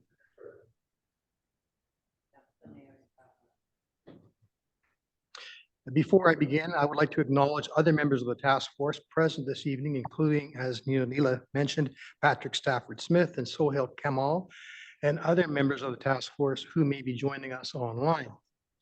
The task force commends council on the timely and increased focus on businesses in the district, which represent nearly 1/3 of the district tax base. District businesses may face challenges and constraints, but wherever and whenever there are challenges, opportunities present themselves. While some of the issues businesses face are external, there are issues we can tackle locally by working together, whether it be creating policies for suitable economic space for existing businesses to grow and future businesses to set up in the district, finding and supporting creative ways and partnerships to tackle our housing and transportation challenges, enhancing services to businesses such as simplifying and expediting permitting, building vibrant local communities and neighborhoods where people want to live, work, visit, and of course, play. Ironically, just this morning, I met with a business colleague who told me about a business acquaintance of his who owns and operates a very successful business within the district. and supposedly the largest operator within his industry in all of Western Canada. He is a district resident and wishes to expand the business, and the biggest obstacles he faces is a larger industrial building, attraction of skilled labor, traffic congestions, and residential home affordability. This story is quite often heard on a regular basis. Just change the business and change the name. The economic development strategy will focus the district policies, services, and resources in priority areas. It will lead to specific initiatives that can be started or delivered in the next 5 years, pardon me, to enable business growth and improve the district as a place to do business. Today, working with staff, we present an important body of research and input received from the business community to date. This data is foundational and necessary to inform the strategy. District businesses are committed to the success of the district as a business destination and are eager to continue to advise and support the district on the strategy implementation in the years to come. On behalf of the task force members, I'd like to thank Ms. Lova for leading this initiative and thank you, and look forward to the next phase of the project with the adoption and implementation of the economic development strategy. Thank you. Thank you, Mike, and I will thank you for this. If I may ask our consultant to join in your seat. I am now joined by Adam Mattinson, who is with BNA Studios, which is the consulting team that we've been working with over the last half a year to generate this big body of research in front of you. And they will help with some of the strategic planning exercises moving forward to create the strategy. Now, 200 pages, I'm going to dive right into our very brief presentation. What we have in front of you is really the key nuggets that the research, the consultants' research on the district economy and employment lands, on the feedback we received from our engagement today, which was quite robust. You'll get really the top highlights of what we learned through the engagement and the research that took place in the fall and late into last year. So we'll talk briefly about that today. I am already on the clock, and so I'll dive right in. Just to give you a reminder of how all of this came together. This project is well supported by our official community plan policies and the OCP action plan update of 2021. More recently, council strategic direction that came with this term of council, as well as the corporate plan. The economic development strategy is a commitment that you have undertaken moving forward. So very well ingrained into our policy framework. In terms of the project itself, there's two main phases. We're at the end of phase one of the project delivery schedule. All the input that we're gathering or we're discussing today will feed into developing those two handfuls of projects, specific initiatives we can undertake in the next 5 years to advance our jurisdiction as a business destination and support our business community moving forward. The first phase will feed into the second phase.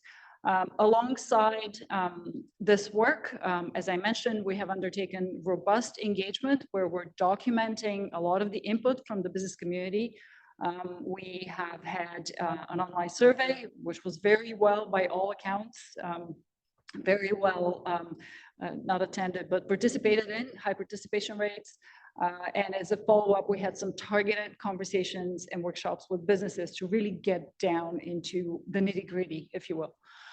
The business task force is an important component of our journey along the strategy. They have a advisory and a steering role. We have a staff working group across departments that service businesses often that are involved and have seen this information. They were also part of one of the workshops. And of course, we have you.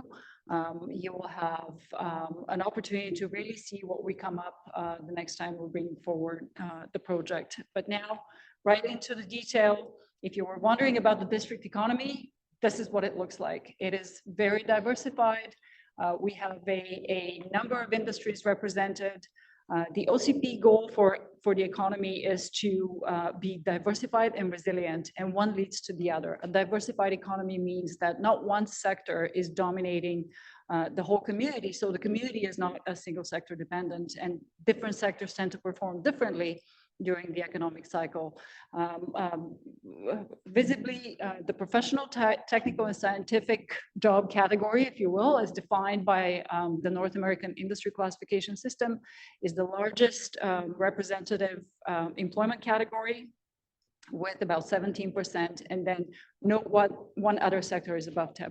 So this is good news. The economy is diversified, supports very many different kinds of jobs.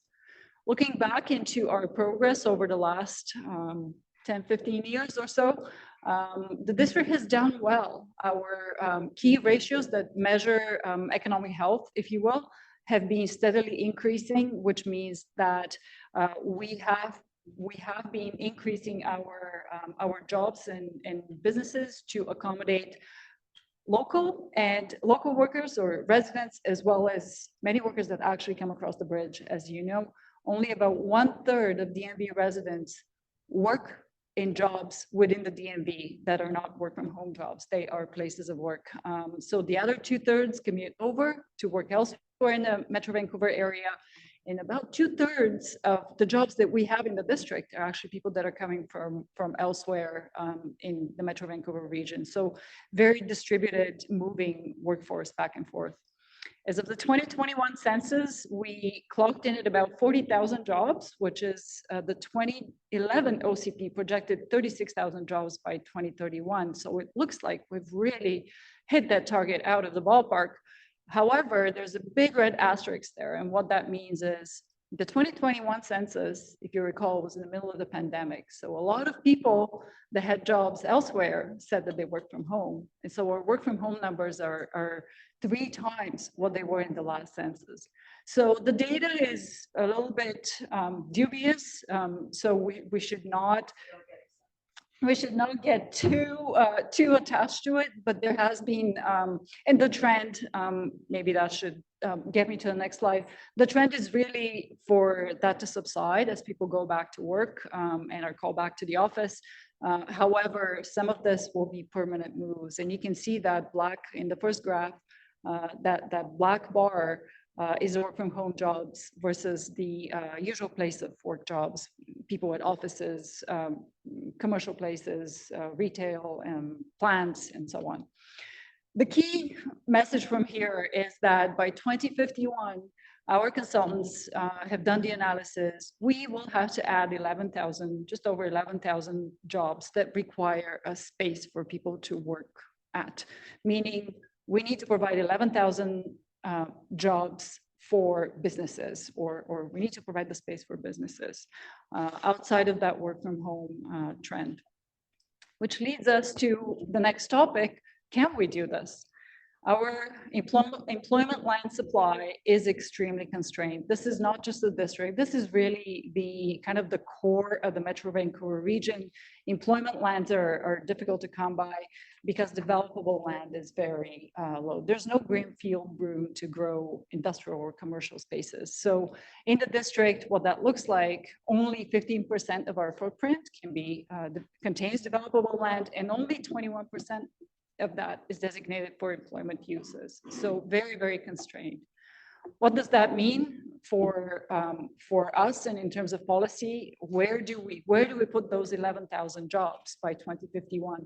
That means we need to have 4.2 million square feet, or 25% more employment space in the 3 different categories: commercial, industrial, and institutional, to accommodate these jobs. The consultant have gone a step further and looked at our target growth areas within the district as per our OCP, as well as some key industrial areas for how can we accommodate this within the commercial and industrial footprint that we have, and considering mixed use applications moving forward.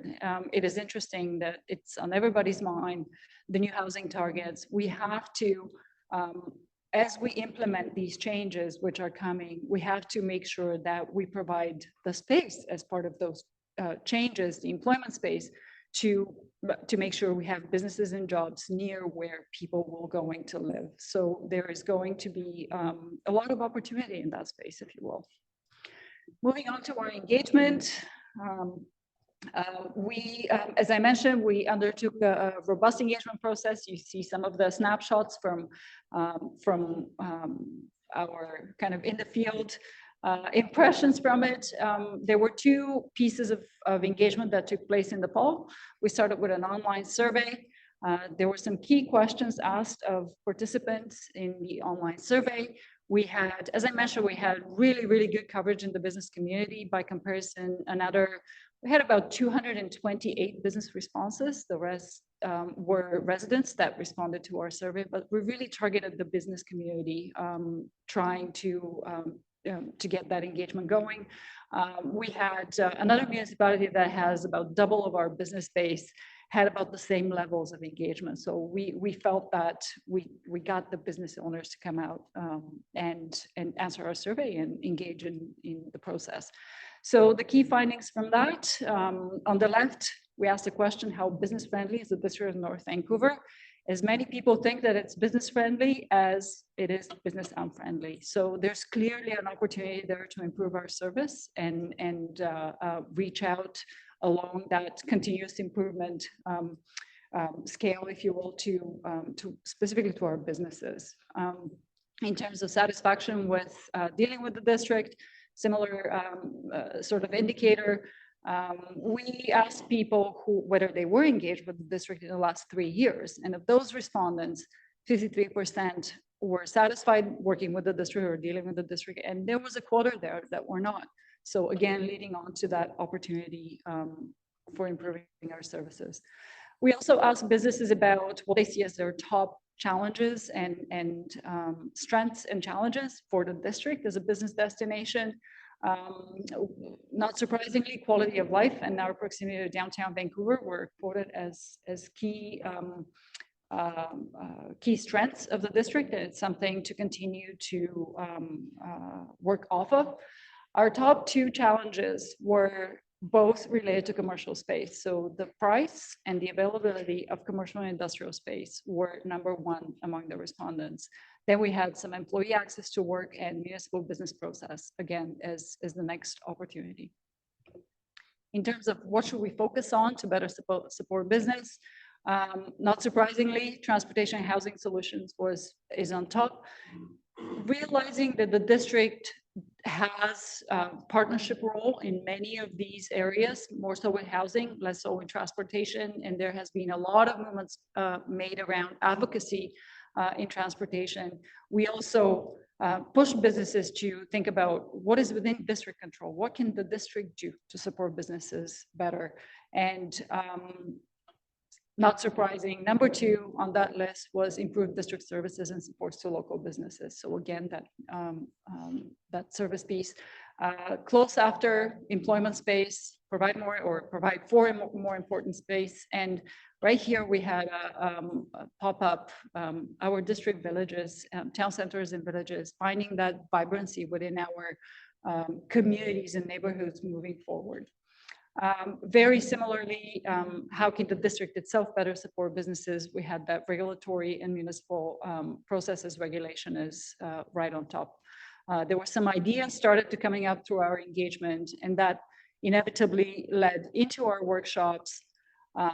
We really posed the question, what is within district control that we can action in the next 3 to 5 years? And so here you have it, resonating with what the survey said.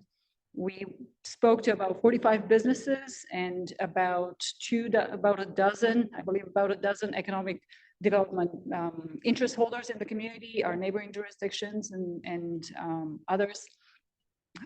What did they see as opportunities and specific solutions? And so we have this huge attachment, 3, I believe, of the what we have verbatim from business. So there were lots of ideas shared, lots of opinions in the process, but we tried to summarize these. And again, the challenge and opportunity seem to lie in the same place.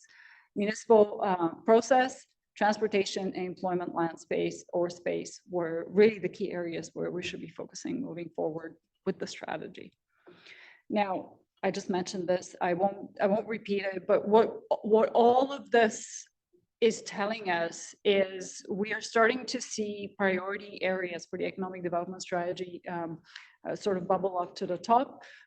Economic development is one of those things that everybody has an opinion what it is and what it should be. So this process was really important to figure out where exactly do we focus our effort and resources. And you see the 4 areas in front of you. Again, this was data that was gathered through extensive engagement and through very, very deep research done by our consultants.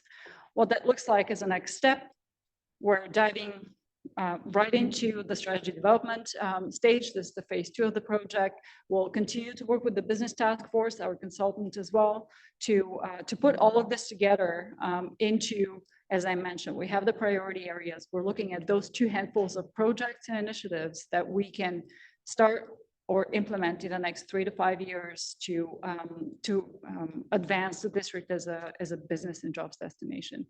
Our target date for this to come in front of you is about April or May this year. So stay tuned for more. Thank you. I welcome your questions, comments, and thoughts. Thank you very much. Actually, I thought it was a fascinating report. I know you and I had chatted about a number of the metrics at earlier points along the way, but I still find myself in an odd spot as a free enterpriser and supporter of business, is that I'm getting cautious about the new jobs that we're creating because of the infrastructure challenges that we have on the North Shore. We're up to 140,000 daily trips across the Ironworkers Memorial Bridge, which across 6 lanes of the Ironworkers Memorial Bridge, there's 10 lanes on the Port Mann Bridge, and it only handles 150,000 daily trips. And so the infrastructure that we have servicing our community isn't meeting our needs now, let alone into the future.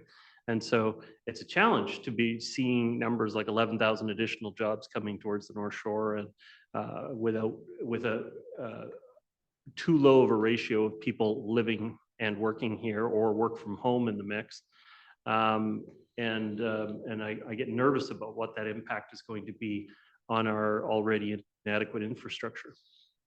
So, any way I can use this data to go and help bolster our case for additional investment from the provincial government in our aging infrastructure, I will take advantage of that.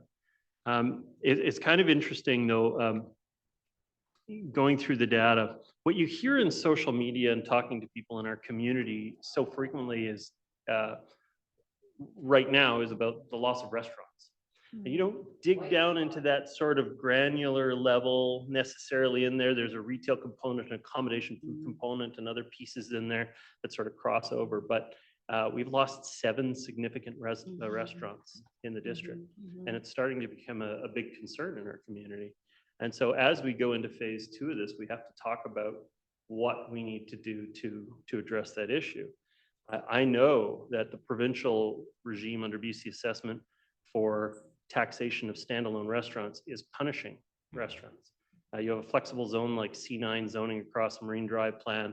And so what it means is all of the standalone restaurants there are effectively being valued at 4 stories and taxed at 4 stories. And it's not applied by the district, it's divvied up by BC assessment and the provincial tools that are in place. And so the challenge is we're seeing a critical mass of restaurants, standalone restaurants being lost. Some are being incorporated into ground floors of of new developments, which people in the audience here may have an interest in. But it's still not adequately replacing the restaurant and pub space that we have in our community. Lynn Valley is going to be growing at a tremendous rate, and it's just lost the Black Bear Pub. And so with Denny's, the Black Bear, the Toby's, the Deep Cove Brewery, there's a couple that border on the city that have also closed down, like the Dutch and others. We've lost and not replaced a tremendous amount of restaurant services in the community. So I know we don't delve into that detail, but I think as this goes forward, I think that's what people in our community are going to be interested in, is that specific segment of business in our community, because it's not just about the job side, it's about the services provided side. And that's where I really think we're struggling. We've tried to increase the options of food trucks and stuff during the summer months and other places in the community, but I don't think it's correcting the economic challenges that are standing in the way of those businesses developing and sustaining a relationship here in the District North Van. So I thought I'd just comment on that. I know it's not the specific focus of it at a granular level, but I think ultimately it's what people are going to be interested in our community as we talk about the health of our businesses. Thank you. Yeah, thank you for that comment. If I may just add a comment on top of it, it's especially difficult for those type of operators right now with the CBA loans being recalled, and so it is a hard time. One of the we had this discussion with our consultant that our current vacancy for commercial and industrial space is well below any healthy amounts for businesses to be able to move, relocate, or come here. Point is well taken that we need to figure out how do we enable that commercial space and add commercial space, because one of the reasons the price is going up and up and up, above and beyond, what we can do is actually to provide more space, because there's not a healthy amount of vacancy for any business to move within the district right now. Yeah. And if Thank you live you. in Lynn Valley, you'd better like pizza because it's all we have left. Thank you for that. So you got some sushi too. All right, next speaker I have is Councillor Muir. I guess I should put a motion on the floor. I'll be moving receipt of the delegation or of the presentation, second by Councillor Muir. Councillor Muir, your comments, followed by Councillors Hanson and Beck. Councillor Muir, go ahead. Thank you, Mayor Little, and thank you for the presentation and the work. And we've looked at economic strategies over the years and had presentations, and we built economic strategies into our official community plan. Sadly, the councils of the day didn't always follow the concepts of our OCP to protect the kind of things that we're talking about right now, the lack of industrial, light industrial, commercial properties. Do I have my mic on? Oh, I do, sorry. And that's been, that's on us, because we recognize the jobs that existed in a lot of those properties many years ago were very high paying jobs. And we recognize that our community 20 years ago, 30 years ago, 40 years ago was even then an expensive place to live. And so those jobs that the port brought into our community, we needed to protect those kinds of uses on the land. And then we created this OCP that looked at town centers, and on Mountain Highway specifically, there were a number of properties that were zoned light industrial, and the district rezoned them for residential. And we lost a lot of those jobs. We did the same thing on Main Street. I remember the shops on Main Street that supported the port, the light shops, the not like retail lighting, but light suppliers were down there. And then we rezoned it to Canadian Tire and a strip mall. And so there has been a lot of change over the years. Certainly the issue of taxation and assessment. Our municipality has, with our previous two CFOs and our acting CFO, along with our CEO, Mr. Stewart, have been actively, lobbying the provincial government to look at taxation reform, because we recognize that high assessments in this community are not helping this problem. Businesses are going out of businesses, Mayor Little's pointed out, simply because they cannot pay those lease prices anymore. Triple net on these properties is not sustainable. I've said over the years as well that we have to be the ones that solve the low-hanging fruit in our community.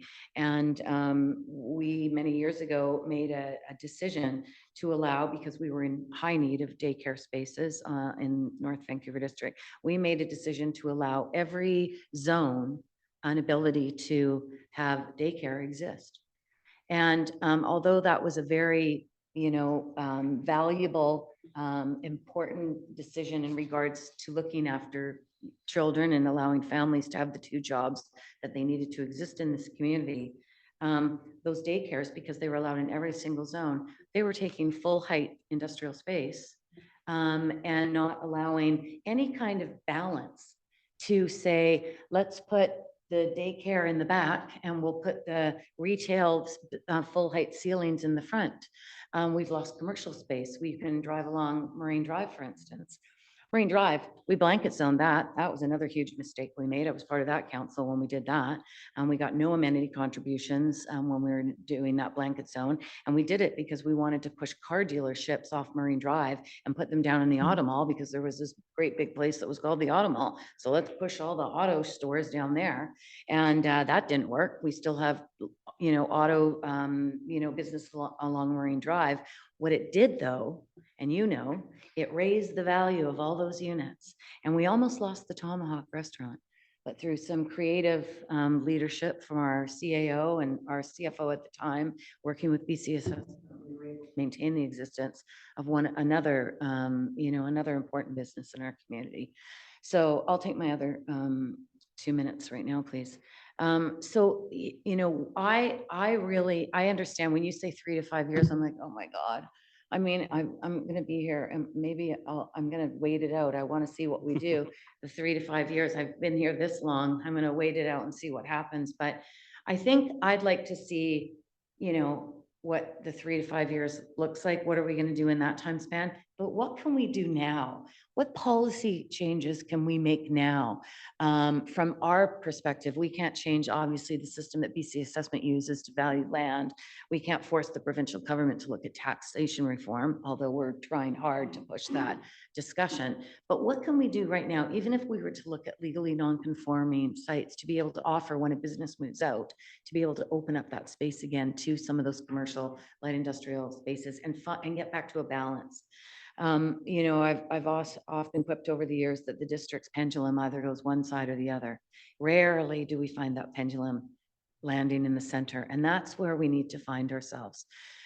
I sit on the board for Metro Vancouver and I represent the municipality, and Metro Vancouver, we talk about this on the protection of land use. We talk about within our industrial report, intensifying light industrial. I've yet to see that come to Metro Vancouver. I've yet to see that come to municipalities, and there have been examples of it. I think there was a Honda dealership years ago that was 2 or 3 stories, and we've looked at other examples in the city of Vancouver of intensification. There was a very controversial decision that was made in Surrey many years ago on the Little Campbell River, and it was, basically taking a sensitive environmental area and allowing a single story or 2-story mixed use commercial operation in an area that was going to impact the water supply for the Semiahmoo First Nation. No intensification of that industrial. So we need to practice what we preach. The district needs to practice what they preach in their OCP, protect affordable housing. We didn't do that, and we didn't protect light industrial either. And I think we now look back at that as some errors in our judgment. And I hope we don't make those errors in the future. It's an expensive community. Land is, we don't have any more land left, and we're going to have to look at creative ways and see, the properties that we do have and the businesses that we do have, how we can make them more viable going forward, because we were sustainable 20 years ago, 30 years ago, 40 years ago. We were a sustainable community. We were a sustainable region, but not anymore. Thank you. Councillor Murray, Councillors Hanson and back. Councillor Hanson, your comments, please. Yeah, thank you very much. And obviously, thank you for all of your very hard work. Very detailed report. I did read it, and as Mayor Little said, filled with fascinating information. Thank you to my council colleagues for their comments. I mean, my observation, similar perhaps to the mayor's, is that our goal is to create 11,000 jobs. That's true by 2051, but that goal is only beneficial to our community if we do that in a way that matches housing needs and transportation needs to these jobs. And the mayor talked about the ratio of persons living and working in our community. It doesn't work if we're creating jobs that people who handle those jobs, have those jobs in the district, can't afford to live here, and creating housing that requires them to work in jobs that are across the bridge. And I think I think that's a danger for us to fall into. So we need the right kind of jobs, we need the right kind of housing, and we need the right kind of transportation options. And towards this, obviously, and we've heard it, that we need to protect employment lands. That's true. But we also need to ensure that we're working towards the right kind of housing and rapid transit to the North Shore. It seems to me that advocacy and ensuring the fulfillment of that goal takes us a long ways towards achieving our 11,000 jobs in a manner which is beneficial to our community. So, but thank you very much. I look forward to the next developments in April. And you've obviously worked very hard. You've obviously put a lot of brain power into the exercise, and I look forward to it moving to the next step. Thank you. Thank you for your comments. Thank you, Councillor Hanson. Councillor Beck. Thank you, Mayor Little. Thank you very much for your presentation and for all of the work that's gone into to getting through phase 1 of the economic development strategy. My first comment would have been, I would have liked to have had a bit more time with the report. It was very data dense, and so hopefully with the strategy coming forward in the spring, maybe we can get it in a little bit more in advance, just so that we have time to really go through it and comment with that knowledge. But for me, you know, seeing issues rise to the top that are important to business is, you know, some of them were, they weren't surprises to me, but I was just happy to see that they do, you know, they did rise to the top. I think housing and transportation, those are number 1 and 2 issues with the community, just like they are the business community. But when looking at the areas of focus and support actions, you know, streamlining and simplifying business related regulations, I mean, that is an area where I hope that we can make some real progress. And to Councillor Murray's point, in a shorter time span than 3 to 5 years, I hope that we can identify some of those quick actions that we can take. And looking at some of the key takeaways in the executive summary of the report, I'm excited by some of the potential actions that I see there as well. Pardon me for just pausing for a second. Things like partnering with neighborhood local businesses to develop programming of our public spaces. That's clearly a priority to the business community as well. And for me, I really want to see those town centers, especially the newer town centers, really come to life, which I think is going to happen when we have the right types of programming and the right mix of businesses. So glad to see that that was a priority for the businesses as well. You know, it's just quite an interesting list of takeaways here. The idea of zoning small retail hubs in some of our residential areas, I've often thought that that would be something that could work well in our community that is largely single family zoned. And so you don't have those little corner stores or little hubs of smaller businesses that the community would be able to service and appreciate. Yeah, and you know, that stat that 61% of the jobs located in the district are not filled by district residents. I mean, that really stands out and points to the fact that we do need to make sure that housing is a big piece of this, that's tied to you know, all of these different actions. And I've got a lot of thoughts on this, but I feel like we're going to have lots of more opportunities to talk about it as it comes forward in the spring. But it's really great work, really important, and I'm glad that we're moving forward. Thank you. Thank you for your comments. Thank you very much. I see no further speakers at this time. Can I just ask one more question? You are over 2 times speaking, Councillor. Councillor Ma wants to give me his 1 minute. Just ask one more question. If you have one quick question, no preamble, straight to the question. Yeah, there You're you go. preambling right now. Can we get information from other communities about the ratio of people that work and live in their community? I'd be really interested in that percentage going forward, because we do always talk about it, but we know people move throughout the region for all sorts of different reasons. You know, I have a story, but I'm not going to share it because I don't want to get in trouble for preambling or. Through your worship to Councillor Murray, that's a great question for Adam here. So yeah, we can through your worship to the Councillor Murray, we certainly can pull that information from the census. Again, with the caveat that the 2021 census data is, we have to take it with a hefty amount of salt. But even looking, as we did in the report, at historical trends as well, I would note, having worked on the OCP white papers prior to the pandemic, we were looking at the trends back then as well too, as part of the consulting team that worked on that project for the previous council. We were seeing these trends before too. They are a bit more pronounced in the North Shore in the district, given the challenges with housing here, limited land supply, and just the cost of living and the desirability of being up here that skews market factors that way. But typically in many suburban type bedroom communities, much like the district, where you're oriented around the central business district of downtown Vancouver, when people still went down to downtown, that trend did still tend to be, you know, if you were in Coquitlam, if you're in Maple Ridge, if you were in Surrey, the trend was still having a modest amount of people working in the same community and most of them working in the central business district in Vancouver. But again, the district and the North Shore as a whole tend to be a little bit more pronounced in that regard. We can give you more data though regarding the census historically, if you would like to see a comparison for future information as well. I think just that the professional jobs that can remain at home, you know, how they've reinvented themselves, they can stay at home. But then, you know, more of those industrial jobs, right? There's more of those people that are coming further out to those industrial jobs in the port. I think that'd be really interesting to sort of break it down and see where the movement is. I think they will always move. Yeah, if I may add briefly, some of the professional scientific technical category of jobs are actually related to industrial properties. Yeah. So if you take C-SPAN, Yeah. you know, that shipbuilding industry 10 years ago was dwindling away, and they have come out with a bang. So a lot of the those high-paying jobs are commuting from elsewhere because they're highly specialized in certain fields. That's just a side note to not just assume that professional scientific technical jobs are people that work from home. There's No, a no, no. lot of those that are part of Yeah. our really industry more than anything else. And those businesses, they can ebb and flow. And that business is a good example of, I know, a good example of it being around forever. It's one of our oldest businesses, you know, Kate's and C-SPAN. To follow up with Leonella after me.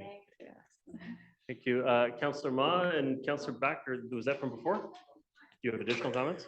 Okay, so I've got Councillor Back, then Councillor Ma. Councillor Back. Thank you. Actually, I was going to ask that question, but thank you. Prior to being on council, I know Councillor Back was on a Metro Vancouver task force. Industrial task force. Right. I'm curious to know, like, there's a lot of reports out there. I think everyone's going to say, let's make sure we get some action done. And I look forward to that. I'm just wondering, in terms of your analysis, is it also taken into account whether we have a competitive advantage over other municipalities in Metro Vancouver? Like, our economy is very diverse, which is great, but at the same time, is there anything that we should really focus on? Because, hey, this is something that no one else can do. And, you know, I would be curious to know if there was something that would give us an advantage. Through your worship to Councillor Ma, we are not operating as an economy that is isolated. We are part of the Metro Vancouver region, and really our advantages lie, especially if we're bringing jobs from outside, if we're not just circulating between our communities, our advantages lie in the regional advantages for doing business. And when we look at the district, and I won't spoil what will likely come as some of what we heard.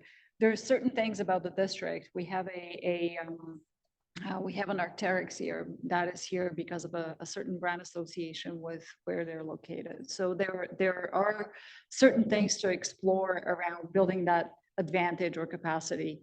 But I think to some of the earlier comments, it's really important right now to focus on building that foundation. And I think we have to look at the space, we have to look at the service.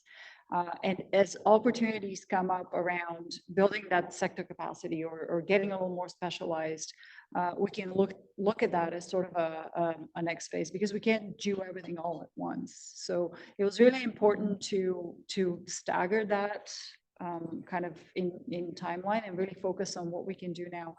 If I may just quickly add, we do have an opportunity with some of our policy changes that will need to happen around housing to insert policies around employment lands and make sure that we support these things moving forward as the housing need arises. But there are some great opportunities around our regional partnerships. We are part of a regional economic development agency where we can work on that sector development piece. Yeah, I hope that addresses a little bit of what you were. Can I just follow up with? I totally support having the foundation for high-level strategy, But I also think back to that tour you gave us, where we had that medical services company that sought out North Van because it was a great spot for them to service the Sea to Sky corridor, right? So it's kind of like, okay, well, you know, I'm not going to pick on any of our other municipalities in North Shore, but you know, we had something that the other ones probably couldn't provide. Yeah, I think that's actually a great point, and thank you for reminding me because it is by its sheer place of where we're located and by the growth that's happening also up the Sea to Sky, we are becoming a bit of the point for serving the Sea to Sky corridor, not just the North Shore, not just, you know, connection to downtown Vancouver. So there is some strategic advantage around that, and businesses are starting to find it, but we have to ensure that they have a place to set up to service that the corridor. If I might add to that, Your Worship, to Councillor Ma, there are absolutely a number of intangible benefits to being on the North Shore that create an identity for many businesses. Throughout all of our work, all of our consultation, we hear people are willing to pay, if you want to call it lifestyle tax, or you know, you look at the rents and the job growth versus the amount of land we have here available in the district. People are willing to locate their business here. It might be cheaper to go somewhere else. They might even have better infrastructure sometimes, you know, more available industrial land, sometimes more permissive policies. But people are willing to come here because it represents something that they want to see represented or reflected in their business. Arc'teryx is a prime example of that. For example, we've discussed with them that they could potentially go other places in the Lower Mainland, but they choose to be here because they believe it represents what they want to reflect in their brand identity. And that's something that we see. There are some location quotients in the report if you do want to look at data regarding certain specifics, but Neil is correct that more and more we are seeing a regional perspective to economic development, and there are certain, you know, minor levers we can pull, but the big thing today is that the district is highly desirable. We'd say it arguably punches above its weight in terms of how attractive it is for many businesses, much like many people want to live here. Many people also want to do business here. But the challenge is as that becomes more attractive and as we have limited supply, that pushes up rents, that pushes up taxes, that pushes up assessment. And there's just not a lot of room to grow. And we have to be very strategic about how we manage it, because as we try to create policy that incentivizes that to try and continue that growth, we do run into some of the unintended consequences like increased assessment values, which results in higher taxation under the current process. There's going to be a lot of trade-offs. Mhm. You know, we talk about housing or light industrial. We have some supportive housing projects that are going on former light industrial land. So, you know, there's going to be some tough decisions that we're going to have to make. If I may just quickly add, we do have industrial where the district is fortunate that some of the areas like Lynn Creek, there is an industrial area not far from where the housing density and the population density is going. So it will be a matter of how do we utilize that space moving forward, and by the sheer fact of no availability of land, there will be small businesses that are serving that population with small industrial applications that we just saw that will want to be close to population. And so we're going to have to think about how do we provide more space for those businesses moving forward. So there are some interesting opportunities, but next report. We look at, you know, some brew pubs that are looking at Pemberton Avenue as a place to set up, which is great because there's some housing there, but there's also, you know, impacts on the light industrial space. But yeah. It's going to be a lot of trade-offs. Yeah. Thank you. Chase those service trips off the North Shore, so our customers have to go over the bridge at peak times as well. But yes, there are lots of municipalities that are envious of our deep sea port. The next speaker I have is Councillor Back. Thank you, Mayor Little. I was just going to say, when somebody has a new business idea and they want to do business in the district, and I've talked to several of these individuals over the years, it would be great to have this kind of in-house resource where somebody we can send them to, and maybe that's part of your role, Neo. But being able to direct them to somebody who they can talk to and that might be able to just help them chat through their idea and see how we can support them in the district. So I don't know where that falls in the sort of the collection here, but just kind of having that like resource for somebody who's got an innovative idea and wants to do it here potentially. Thank you. Never felt like we've had that. And sorry, I'll stop there. Yeah, Through your worship to Councillor Back, this falls in the municipal services category. I think we've heard some ideas from businesses around that. And we're looking at even possibly taking that further, not just, there's many resources for business out there to support their startup efforts and whatnot. So that advisory piece can definitely be there, but also getting their business idea, some of those more mature business ideas to fruition and getting their support with finding space, support with permitting and licensing, getting that thing off the ground, if you will. So that has definitely also come up as part of the part of that one-stop resource, if you will. Great. Yeah, that one stop is a piece that I'm quite excited about because I feel like that'll be such a benefit for businesses because they'll be able to come here. You know, we know the challenges and we've heard it through here, and we'll be able to help them and direct them, you know, and help them through some of that regulation as well. So thank you. Great. Thank you for your comment. All right, well, thank you very much for your presentation, and council, we have the items been moved and seconded. Sorry, Councillor Mata, do you have additional comments? Your hand's still flagged. Okay, there you go. All right, seeing no further speakers, I'm prepared to call the question on the matter. All those in favor? Contrary minded? Motion carries. Thank you very much for your presentation here today.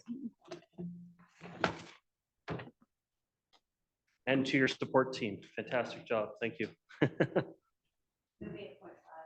Next item up for discussion is item 8.5. Are there any comments from staff on the matter? Okay, I think it's, I've heard it's moved by Councillor Murray. I'm happy to second it. Councillor Murray, any additional comments on 8.5? This is a standard program that we've had in the district for years. We haven't had one come forward for many years, so it's nice to see a new playground being built in the community and partnership with the school district. So it's good. Yeah, we had to look back into the policy to see when it was last used. It was 2007. Used for school children during the day, and then we get to use it on the weekends and after school. And we often have a situation where there is district-owned park adjacent to a school facility.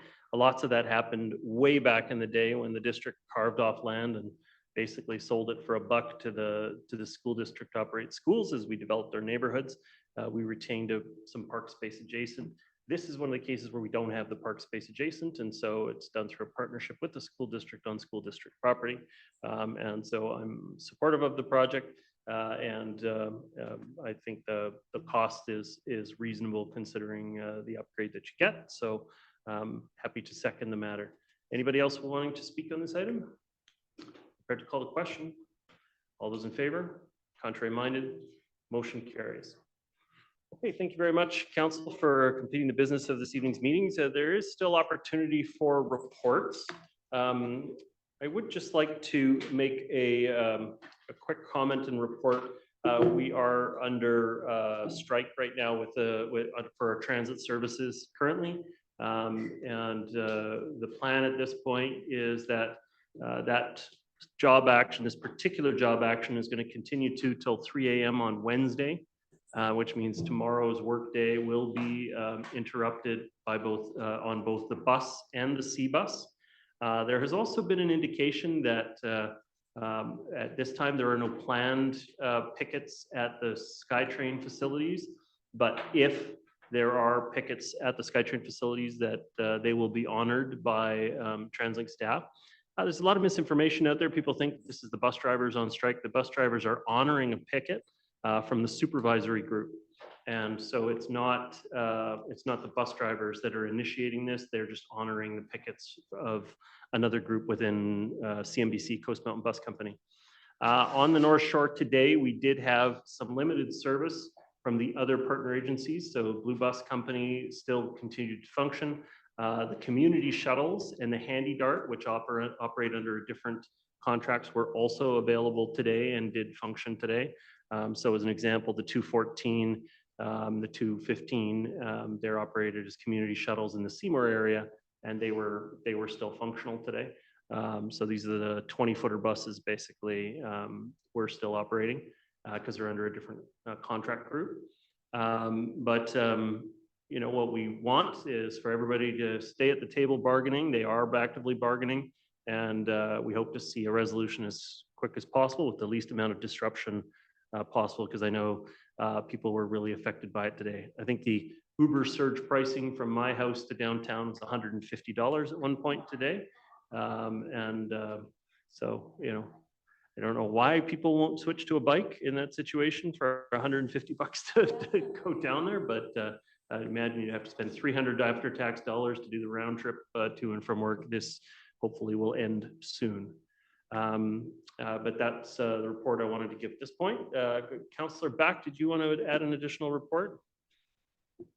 Just very briefly, and I think I can speak for all of us around the table, just to offer my thanks to our operations staff who last week responded in a very solid way into the snow and ice events and worked some very long hours. So just my sincere thanks to all the staff that were out there keeping our streets clear, our bike lanes clear, sidewalks in some cases. It's very much appreciated. Thank you. Not to put you on the spot, but I have to ask, your guitaring fingers look like they're injured. Were you like, you? Dry skin. Oh, okay, all right. And guitar doesn't help. Thank you. Preparing for a presentation. There you go. Councillor Murray, did you have a report to make as well? I just wanted to also echo Councillor Back's comments in regards to operation and the patience of the community in regards to snow and garbage pickup, et cetera. I've talked to a lot of people about it on social media, and the vast majority were very appreciative of the work that the municipality did, and very few complaints. Yeah, I think it was very much appreciated that the crews again made the dedication to clear the pedestrian walking spaces in a number of areas. That definitely helps. And I saw some new places that I hadn't seen covered in that before, like Arbor Lynn and Mountain Highway. Some of those pedestrian spaces were cleared up as well. And so I know that's appreciated in the community. People come to rely on the ability to walk to their bus stop. And if we don't have something that aids them in that, then I think it would be helpful though for council, because we are active on our social media accounts. We talk to people in the community, we bump into people, and just, you know, I'd be interested in, you know, listening to our foremen and our crews in regards to how they plow, why they plow the way they do. You know, you get a lot of questions from people. They're like, well, they went down half my street, but then they didn't go up the other half, or they stopped. And there's all sorts of different, you know, logistics to it. You know, it can't be the most stress-free job driving a snow plow on a hill on a sheet of ice, right? But I think it would really help council communicate with the community, because we do have our active snow command, and that's a good service to the community. But I think it would help council understand, so we could better explain it. Because they're, you know, once you do explain to people why, they totally understand, but it can elicit a lot of questions, and I'd appreciate being more educated on the process, and, you know, just understanding the challenges behind some of our crews, like our solid waste crews. You know, what are the challenges for them? What are they facing? The bus stops, for instance. You know, how do we prioritize this service so we get the biggest bang for our buck? You know, and we have this bylaw in place in regards to clearing sidewalks, but, you know, our crews, our plows couldn't even keep up with the snow on the roads, let alone people shoveling when the snow's falling that quickly. So I think you know, I just want to improve the service and understand from staff's perspective, and, you know, be able to answer more questions going forward. it does present an interesting, extensive, intensive debate, whether you do your best to offer some access to as much of the community as possible, or really good, proper, and cleaned access to the core central areas. And the thing is, there's no right answer. I mean, we want to be able to make it so that people, if you maintain your car properly, if you drive in a safe and reasonable way, that you'll be able to access our services soon after the cessation of snow events. But I still see all over the place people who don't have proper winter footwear in our communities, and people who do not have gear for Canadian winter. I watched a guy who literally had 20 centimeters of snow on his car driving down the road, and not a care in the world that was going to come off into someone else's driving path. And then the other one is people who are shoveling the snow back out into the road. The problem is that that's not only illegal, you aren't to do that, it seems to be fairly common practice. Maybe 2 or 3% of the population is doing it. Coming by and scooping it back onto the sidewalk. So it's a bit of a battle. Sometimes we battle ourselves with the little mini plows on the sidewalk pushing out into the road and then the plows coming to push it back because there's a retaining wall. I mean, so we do have to have a little bit of a conversation. Not the right way to do it. And it causes hazards for people unnecessarily. Council, I think we've completed the business of this evening's meeting, accepted the adjournment from Councilor Murray there. Did you just want to say thank you very much to the staff who prepared the reports tonight, including consultants with the business plan, and wanted to thank the public for their commentary and for joining us this evening. And also, Council, thank you for your deliberations on these important matters facing our community. Everybody have a fantastic week. Good night.